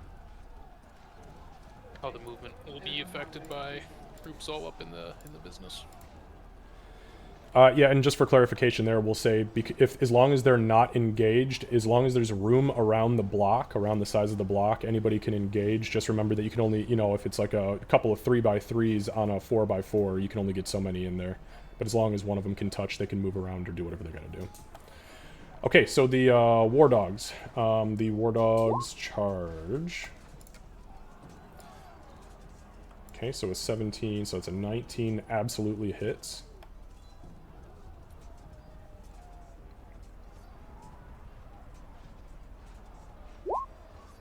That would be an 18. And an 18 does successfully break through their defenses, reducing them from 11 to 9. Alright, so these little war dogs, being ridden by halflings and gnomes, charge into the side of the spider riders and begin to go toe-to-toe with the goblins. Alright.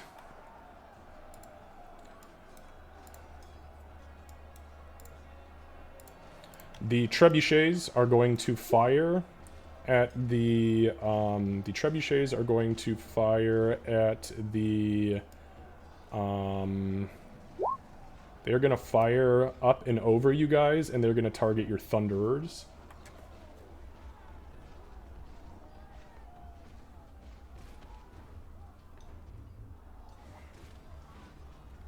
Okay, and that is only an 8, so the trebuchet shots land wide, and they miss. Your guys' turn. Alright, blood savages going for the spider riders down here. Question. We Yes. have more distinct units than they have. When they run out of people to do things, do we just keep going down our line until everyone's moved and then it refreshes? Yep, Okay, so we are going to have a chance where we can do a lot and they can't respond. correct. Something to keep in mind for our strategy. Okay, murder those spiders.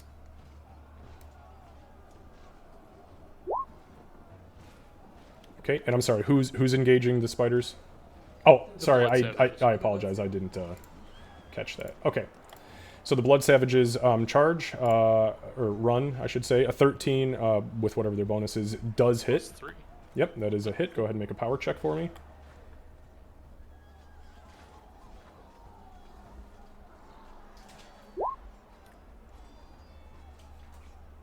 That's a 14. That does hit. Yep. Okay, cool. They're brutal, so they inflict 2 casualties. All right, and just like that, these guys have almost been diminished for the first time. But the blood savages charge around and hit them from the back lines, and now you have 3 units engaged in this melee. All right. Focus fire for the win. On my side, the regular infantry. Actually, you know what? I take that back. The elite infantry are going to charge forward next to the corpses, and they are going to engage the berserkers.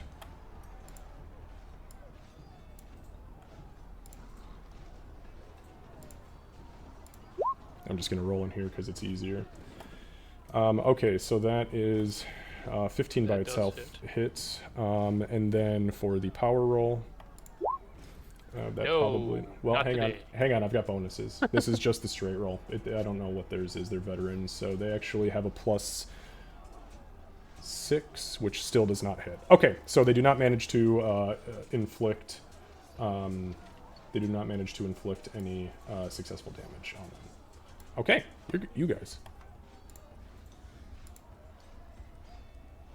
Okay, if we're continuing on the cavalry, we've got either other cavalry or flyers that need to go after them. Do we want to use the dragons on the spiders? I'd recommend not. Or the pterodon riders? I think if we use the Turtle Riders, it should be against the siege weapon. Because their flyers can reach them. Unlike anything else. Okay, then we're... Oh yeah, we can use the infantry, though. Because they don't have the disadvantage right Yeah. now. We can do the. I mean, they were on the Divine military, so we can just do that. Or militia, we can use them now. I would recommend, because statistically speaking, this unit down here can just run straight, I believe, past the dragons because they are flying, thinking that way, and go to the cannons. So maybe if we get like dragons or these Slanesh infantry stuck in to one of them, kind of like stop them from getting through. You want me to move the dragons then? Or do we want to see if we can... Are we just going to take the hits until we can get rid of at least one of the units, i.e. spiders? There's kind of two ways that we can approach that.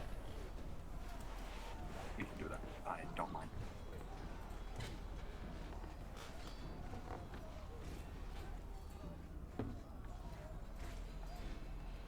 I think the focus fire is what we said we were going to do. So my vote would be try and squish some spiders and use the... my vote would be use the Dovandi. Sounds good. Okie dokie, I can do that. You are glitching like a motherfucker, by the way. Okay, I just wanted to make sure it wasn't just me. I'll try and restart it after I do this. I don't know if you need to shift them over at all to give space for anyone, but I don't know who would even fit in there, so I doubt it. I believe the rest of the melee there only take one block, so there's no space for them to just surround the spiders. We do have the Slaneshi infantry, which can go over there and squish some spiders too next round, but if they can fit here, potentially. Yeah, leave the militia. Stab some spiders. Alright, Dalavandi militia is attacking these spiders. Okay.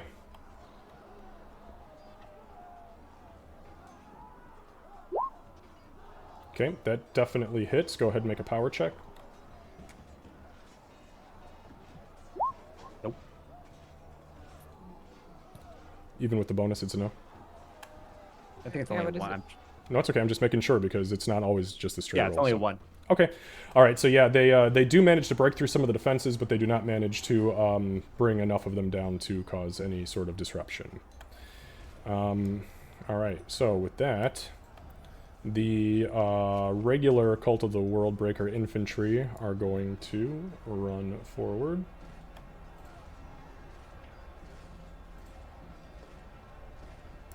And they are going to engage the Mandalari Spear and Chain. And that is a hit. And that is a miss. Okay, so they do not successfully inflict any damage upon them. Your guys' turn.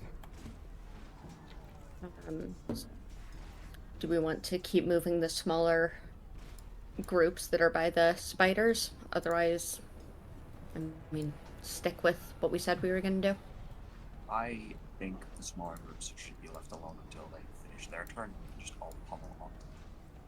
Okay, so Lanashi infantry can fit in over there. They could do some. They could try some murder.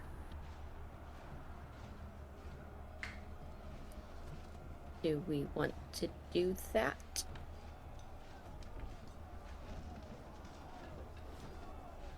You're talking. Where are you talking about putting them? Zelnashi infantry bottom left corner, well, corner of the spiders in that I gap. think that's not a bad idea. If we're focus firing them, let's focus fire so we can continue. Yeah. If anybody's opposed, then say so. But We just have to be aware that the archers might take a hit because we are kind of opening up. Yeah. Yes, we are. Zelnashi infantry. Okay, so this is Laneshi infantry charge. Oh, And that does not go well. That's an 8. yeah, an 8 unfortunately does not break through the base defenses. These spider riders, being surrounded on all sides, have kind of now created a circle that they are fighting from the inside out on, trying desperately to hold on. Okay, so the Cult of the Worldbreaker veteran infantry are going to move forward, and they are going to engage the Flaming Gales.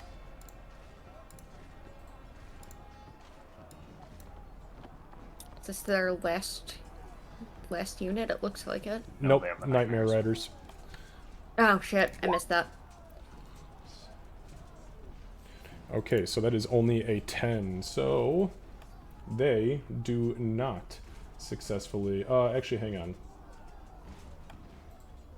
It's actually an 11, but an 11 still does not break through their defenses. So, you guys.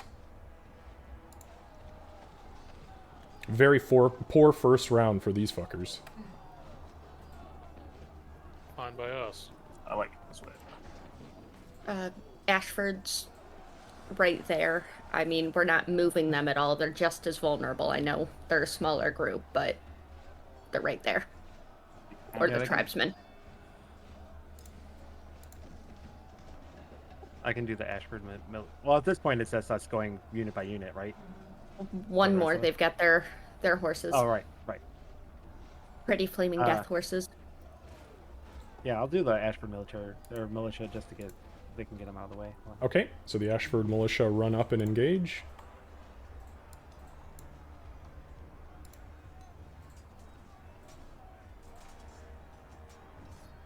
It's ironic that you guys have kind of made a little spider web around these spider riders. Oh, a nat 20. So, on a nat 20, you will be making 2 power checks to attempt to inflict casualties. So go ahead and give me 2 power checks. Murder them!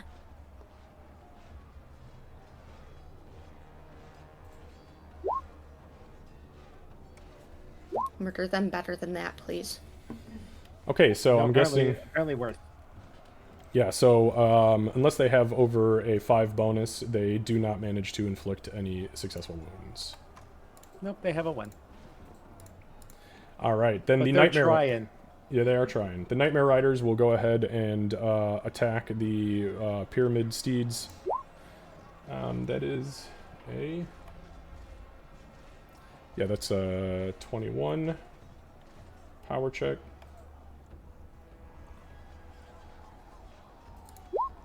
Ooh, nat 1. Definitely not. Okay, so, kind of caught off guard. The Cult of the Worldbreaker was not expecting this much of a stand-up. So, we'll go ahead and unit by unit for you guys until you're tapped out. Alright, so here's my idea, right? Obviously we're having surrounding the spider riders, crushing them. That's clear. But I was thinking because the Thunderbeard Thunderers, the Solar Archers, and Javelineers, have a disadvantage on the spiders, we can kind of put them on the wyverns. Because, they're the only ones that can actually hit those. That was actually my thought as well for them. That's what I was saying Okay. earlier. Thunderers want to start?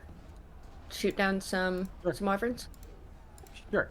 Okay, so the Thunderers turn and form a line, and with a roaring volley, they do successfully hit the Wyvern Riders.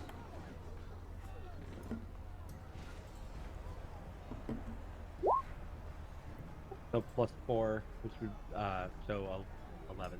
11 just breaks through their defenses and successfully inflicts a wound.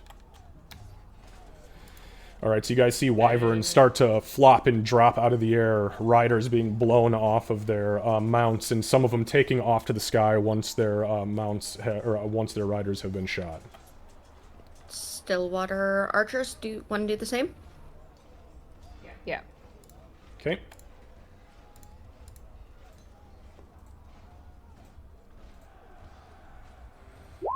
Oof. Nat That's one. not good. That's a Yeah. 2. So Oh no, I'm sorry. Yeah, that's a 2.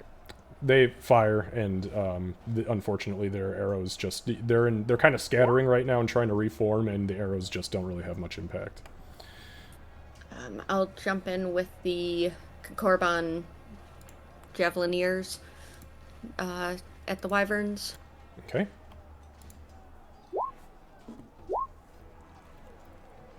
That's an 8. An 8. Nope. Again, the javelins fall short.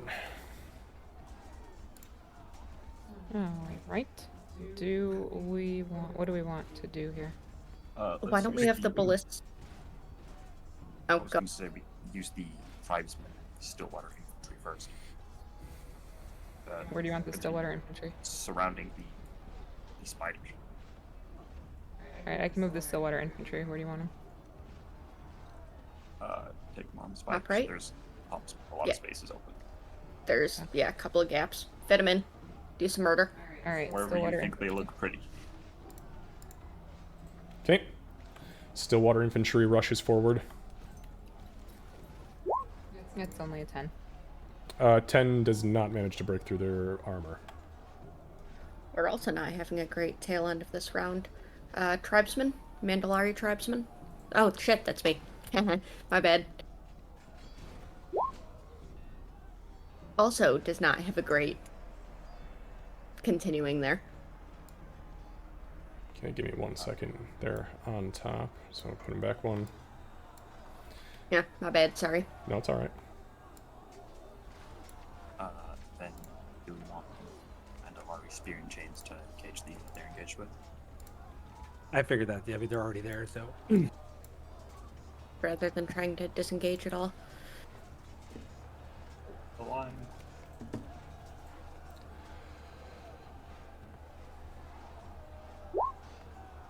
Okay, and 15. got it. 15 does successfully hit. And I'm sorry, what type of unit was that one? Infantry. Infantry.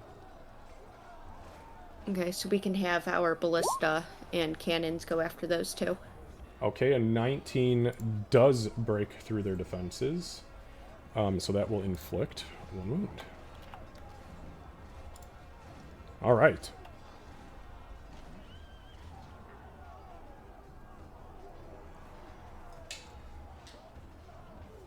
You guys got 3 units left, or 4 units left. Who are we doing? So that leaves the 2 flyers and the 2 ballista. Artillery. So the artillery can I was thinking either attack Mandalari spear. I'm sorry, not the ones engaging the Mandalari spear and chain, or the undead. And just kind of help finish those off. Which ones do you guys think? The ballista, you said? But the cannons and ballista. Do Don't they- we want to try to use them on these? Since I there's only can't 30. attack flyers. You can't, okay. Are they going to have the penalty to attacking undead? If so, then have them go against the infantry. Otherwise, They throw have them no. against undead. They have no mention of attacking any penalties against them. Okay, I think they have the penalty unless it says they don't. where they have like Eternal. This unit cannot be horrified, always succeeds on morale checks to attack undead and fiends. So probably throw them against the infantry. All right. Against, yeah. All right. In that case, I guess kind of speed fire, ballista, and iron cannons will be attacking the null infantry. Okay, understood. We'll start with the ballista. Okay. That's a 7. 7 Someone make a unfortunately sacrifice misses. to the dice gods. Okay, next. I could have the dragons Cannons. attack this. I They have to okay, attack go ahead, with the dude. cannons. Go ahead.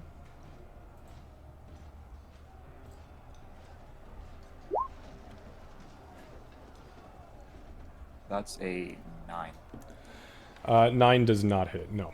The cannonballs kind of fly a little bit overhead and land behind the formation.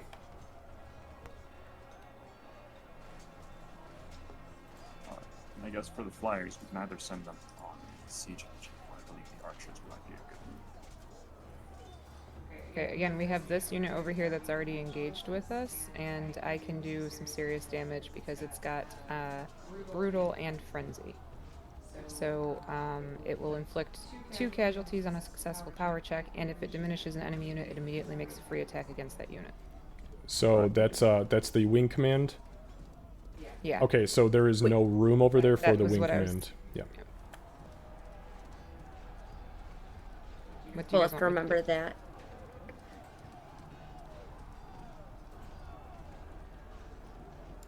Did you say they had the not being scared one?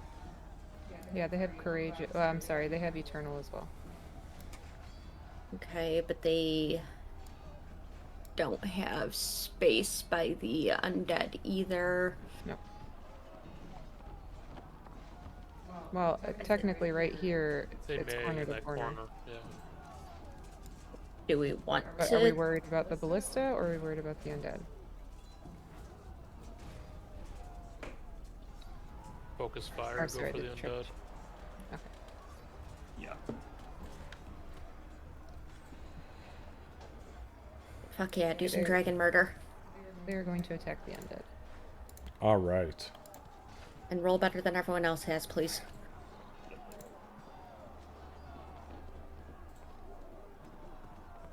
That's a dirty 20. That does hit. Okay, so it inflicts 2 casualties on a successful power check, so let me roll that.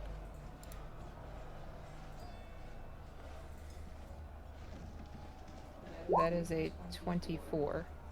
Fuck yeah. Okay, And 24 then- hits. If it diminishes an enemy, it immediately makes a free attack against that unit.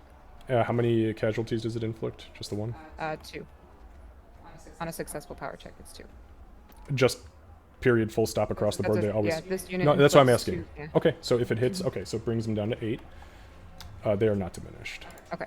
But they So do that- successfully hit, and these dragons fly. They do a sweeping pass overhead, and every breath attack you can possibly imagine, of every flavor and shape, rocket down into the center of this group, and you see them dropping by the droves.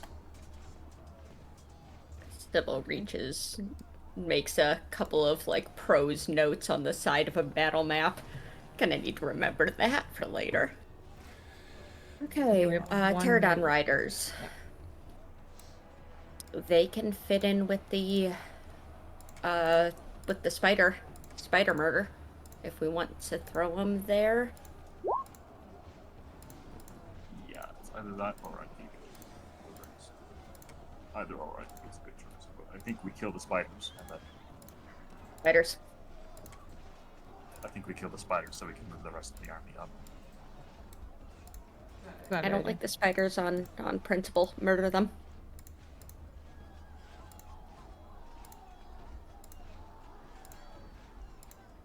Who has I'm gonna those try the ones? blood savages, I think, against them because if they're able to diminish the spiders, they'll do extra. Casey, the riders are yours. Oh, they are? I didn't know I had Yeah. them. Okay. Didn't you guys discuss that? Let me get their card real quick. Sorry. Ah, Yeah, sorry, they're the one that we gave to you at the the last second.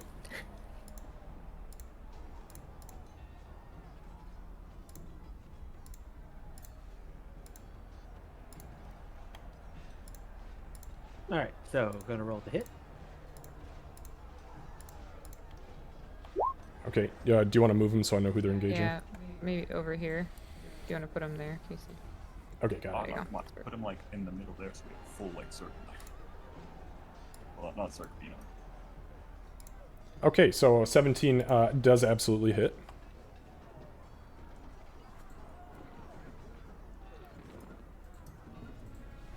And it's only a 6.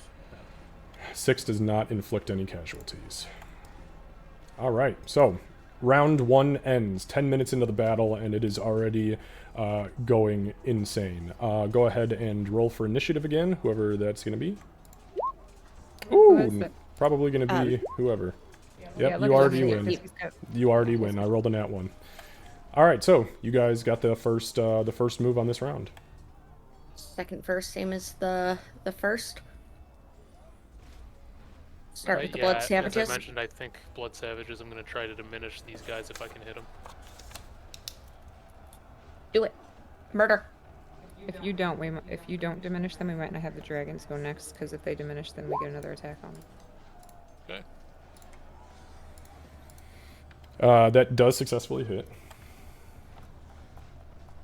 For the record, the Javelineers do also have that, but they are archers, so less helpful in the spiders.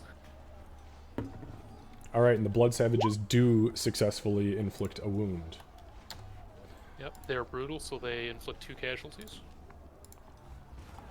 All right, and it's odd because you would expect at this point, as their numbers are diminishing very rapidly, that they would begin to panic and break. They do not. They stand firm. They are very clearly bred for war. All right, speaking of bread, I am going to have the Spider Riders. Does that mean that they did not diminish then? That's correct. They do not diminish. Yep, bred for war. Okay. They do not diminish. Okay, so the Spider Riders will use what they have left in their strength to attack the Delvandi unit again. And that is a hit there. 10, 11. And that is an 11. That is exactly what was needed to inflict a casualty upon them. All right. So, Delvandi units begin to fall. Your guys' go. I have a question, Xavier. Sure. So the disengage order, Yes. it does take the full action. Yep, it so to say, exhausts right? them. It exhausts the unit. Exhaust is the X, meaning they can't act again this turn. All right then. I was just wondering for the golden steeds. Yep.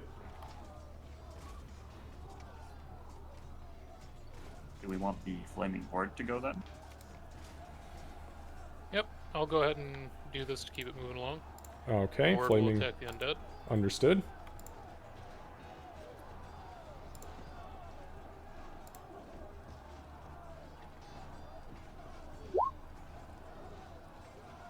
And they won't do shit. All right, so they stand firm, but they do not make any ground. All right. For me,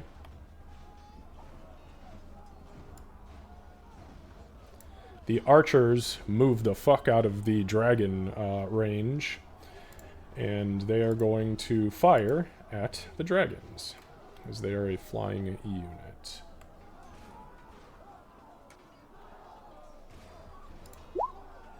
Nope. Those dragons are not having any of those arrows.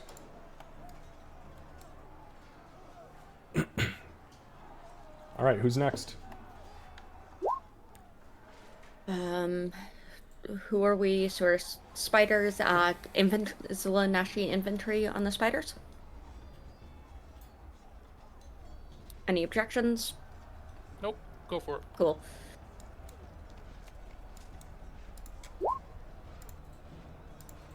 $15 hits. 30-20. Yep, that'll hit. There we go. They inflict 22. a wound. There are not many of these things left. Being completely encircled, they are being absolutely eviscerated. We want to just keep going down the line on our various go rounds and just murder the fuck out of them. I can have the war dogs go next since they're kind of around the circle. I think for the war dogs, you should disengage just because you have the chance to. Okay, the Wyvern Riders strike out at the Ballista crew and do not manage to inflict any wounds. All right, I can do that and just get it done with quickly and have them like disengage and pull back to like the Thunderers, or where do you? The war dogs, because they have a charge bonus. They don't get that when they're in melee. Yeah, but someone else might take out these spiders, which will remove the melee. Then they can just charge from wherever they're at. I think that'd be a waste of action. So That's let's true. skip the war dogs for now and go the other way in the circle. See if we can Okay. free them up for some chargy murder shit. I can do the Dalvandi militia. Yeah, that's what I was gonna say. Get some revenge. Do it. Alright, so the Devandi Militia surge forward, and 18 is definitely a hit.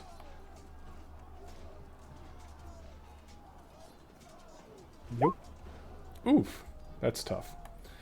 Not so That's much. a 2. Alright, so the corpses are going to turn, and they are going to strike out at the Banalk Berserkers. That's a hit.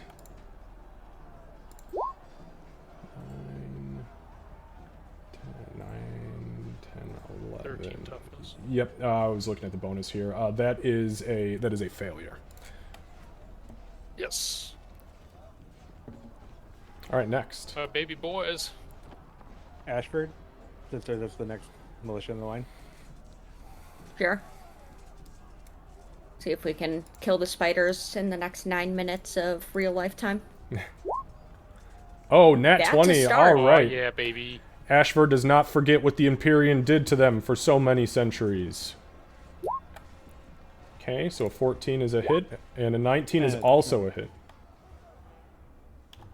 Alright, so they are reduced by 2 wounds. They have 2 wounds remaining. They are just scraps remaining of these Spider Riders as the Ashford Militia jump literally up on top of some of these mounted units and spear and cut down the goblins riding them.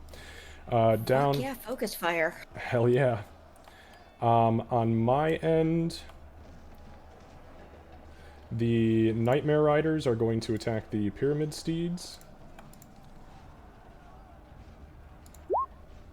That is a 13, so that does not hit. Okay, you guys.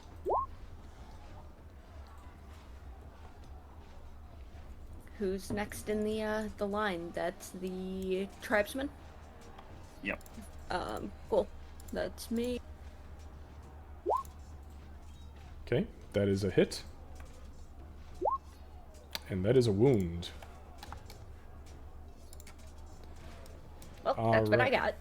They are really on their fucking last leg here.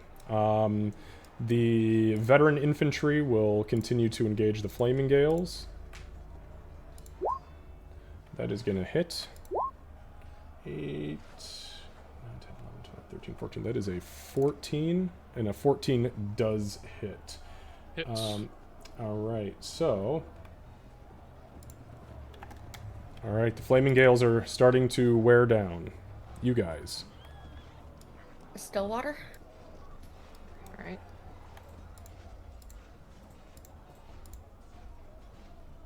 No, they're not gonna hit. That's a 3.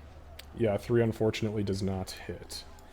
We'll see if the Pterodon Riders can do it next time. The regular infantry will attack the Mandalari Spear and Chain. That is a nat 20. And that is 2 wounds. Fuck. So the Mandalari Spear and Chain become immediately overwhelmed. Whoever is in control of them, I need you to make a morale check, please. So it's a d20 plus your morale bonus. DC is 15. Oh, No. and they immediately suffer an additional wound. So they are being very quickly engulfed, chewed literally to pieces by the Knoll infantry. All right, you guys. Fuck. Pterodon riders? Finish off the spiders? I can try. Do not try, just kill. Not like that. Fuck. Unfortunately, Some new dice. yeah, they're skittering around and spitting webs and hissing and screaming, and the goblins are drinking weird brews and starting to smoke from the ears. It's just a whole hot fucking mess up here. The Knoll elite infantry are going to engage the Benulk berserkers. Not with that roll, they're fucking not. Actually, you know what? Hang on, let me see what their bonus is with the elites. Nope, it's an 8. Okay.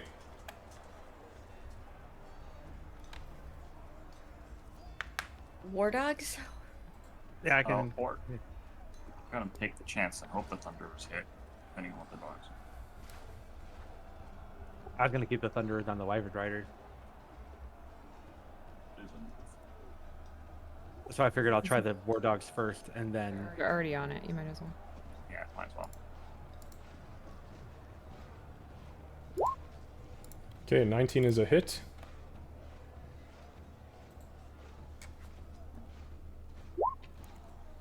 And a 13 14. is a wound. And just like I was that, hoping they fail that check. Or that. yeah, no, they are gone.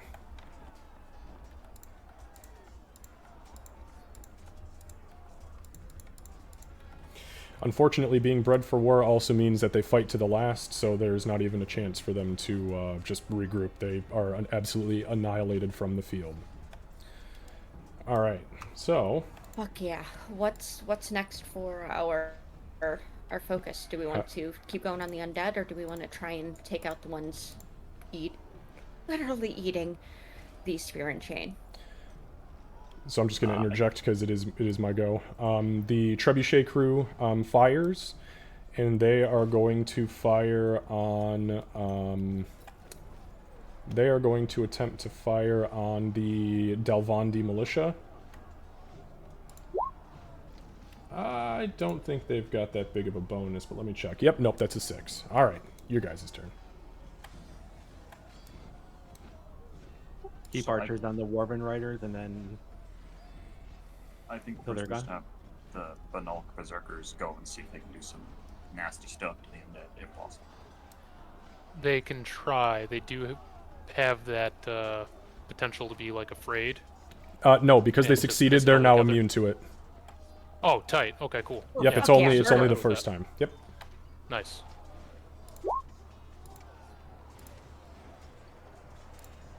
What's the total? Just 10. 10. Okay, unfortunately that is not a success. But I am out of units, so it's just your guys' go for the next 3 minutes. Thunderers on the wyverns? Yep, do it.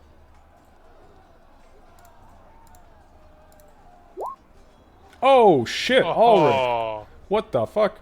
Okay, give me 2 power checks. How do you have single-handedly both the best and worst rolls among us? Kill him. Kill him with thunder. So that's 16 and 23. It is a double success. Yeah, so they fire another volley of lead up into the Wyvern Riders, and they just begin to scatter and fall from the sky. Stillwater archers? Seem good.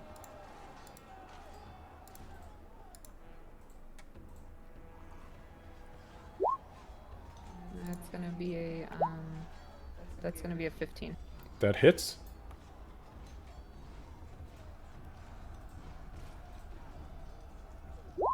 That's a 23. And that is a wound. Fuck yeah. Kakorban. Question. Oh, hold sorry. on, Yeah, go ahead. hold on. So, if it says if this unit succeeds on a power check and its size is greater than the defending unit, it inflicts 2 casualties. I don't know where that's at right now, or if that's how it works. If Oh, it's- as far as the size is concerned, so it always goes off the base size, so it is not a larger unit. Thank you. I just needed that clarification. Javelineers, I think is next. I don't use Lanesh archers. Well, it's not the Javelineer. Yeah, the Javelineers, they're really trying to figure out how to make these Javelins work in this kind of combat. They're not successful. Next, got T-minus 1 minute. Is Is Lanesh Lanesh archers? Yeah, okay, hold on. And these are on Nope, the Wyverns. that's gonna be a 6. Oh, shit. Yep, nope, that definitely does not hit.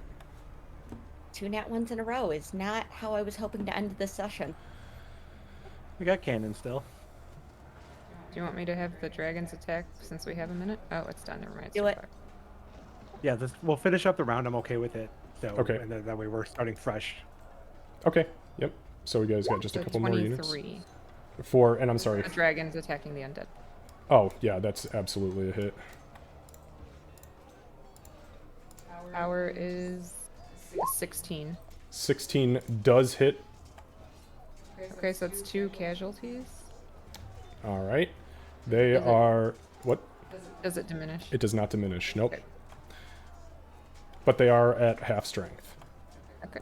Dragons are doing some fucking work. Yeah, they're just like, literally, they just like keep like line hopping and spitting huge cones of acid and fire and beams of lightning. It's pretty gnarly.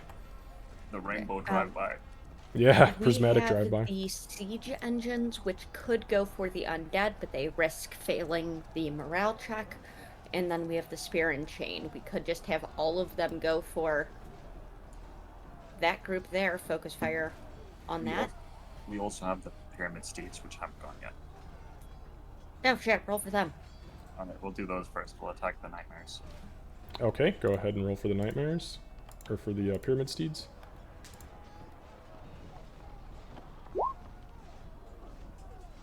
Okay, but roll That's better. a 12. 12 does hit.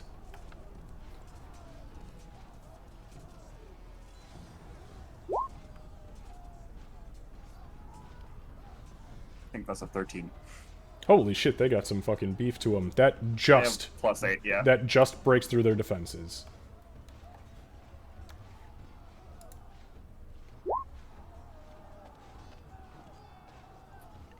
My Alright, then thought. Oh, go ahead. I was gonna say I was gonna have the Mandalari spear and chain attack the fuckers in front of them. Is that good? I'm good. Murder. Get revenge. A 16? 16 does hit.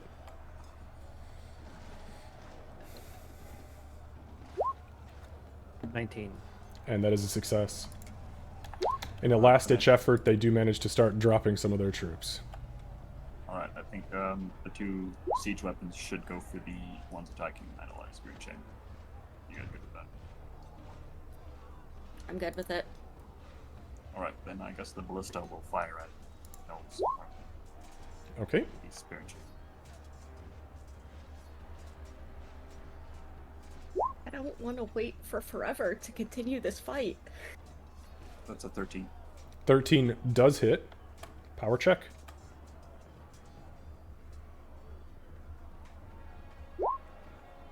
And that's a success. All right. So it's not fortification, so it's not doing a d6. Correct. Alright, then the cannons.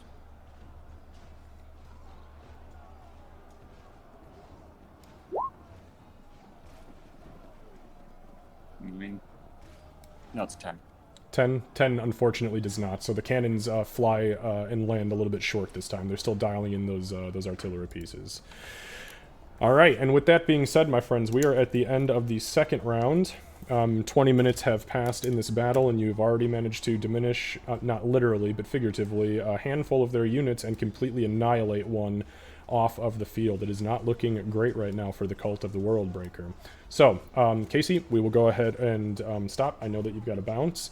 And in the next week or two, I'll reach out in Discord, and I will see what our plans are for next month's sessions. I know for sure I have the first weekend free, so Okay. if the first works for anyone else, then that'll work for me. I've got a vacation, so I'll have to take a look at exactly when, but we can get it sorted. I want to murder the fuck out of these sooner rather than later. Okay. All right, guys. Well, we'll go ahead and end here for today then. Excellent session. We are in it. We are in the end phases. Yeah, good session, guys. Oh yeah. We've done learned some things, some strategies. This Yeah. has gone a lot better than the naval one did, that's for sure, for the first 2 rounds. Careful, they might pull the same thing we did. Die? Well, almost die and then bring it back. All right, take care, everyone. Not if we kill him See you first. later. Hey, take it easy. Yeah. See ya. All right, friends. Thank you all so much for hanging out with us. We appreciate you. And like I said, I'll reach out and we'll see if we can sort out next month's games. For everybody who's still hanging out in chat, thank you guys for being here. We are going to go ahead and find someone to raid really quickly. And tonight, Nerdy Knots and I will be back from 7 to 10. I will be playing some Warhammer Total War 3, and Nerdy Knots is still chugging along in Pokemon Sim Hogwarts Legacy. So, let me go ahead and grab someone here. It looks like we've got Toth is on. Yeah, we raided Apperjacks last night, so let's go ahead and raid Toth. Playing some Warhammer. Alright.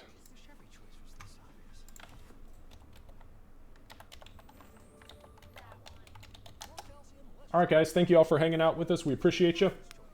And we will see you this afternoon. And if we don't see you this afternoon, that's okay. Hopefully we see you tomorrow from 7 to 10 Eastern for D&D. We are playing Boundless Valor as we do every Sunday and have every Sunday for a year and a half. Alright guys, we'll see you soon. Thanks so much for hanging out. Bye-bye.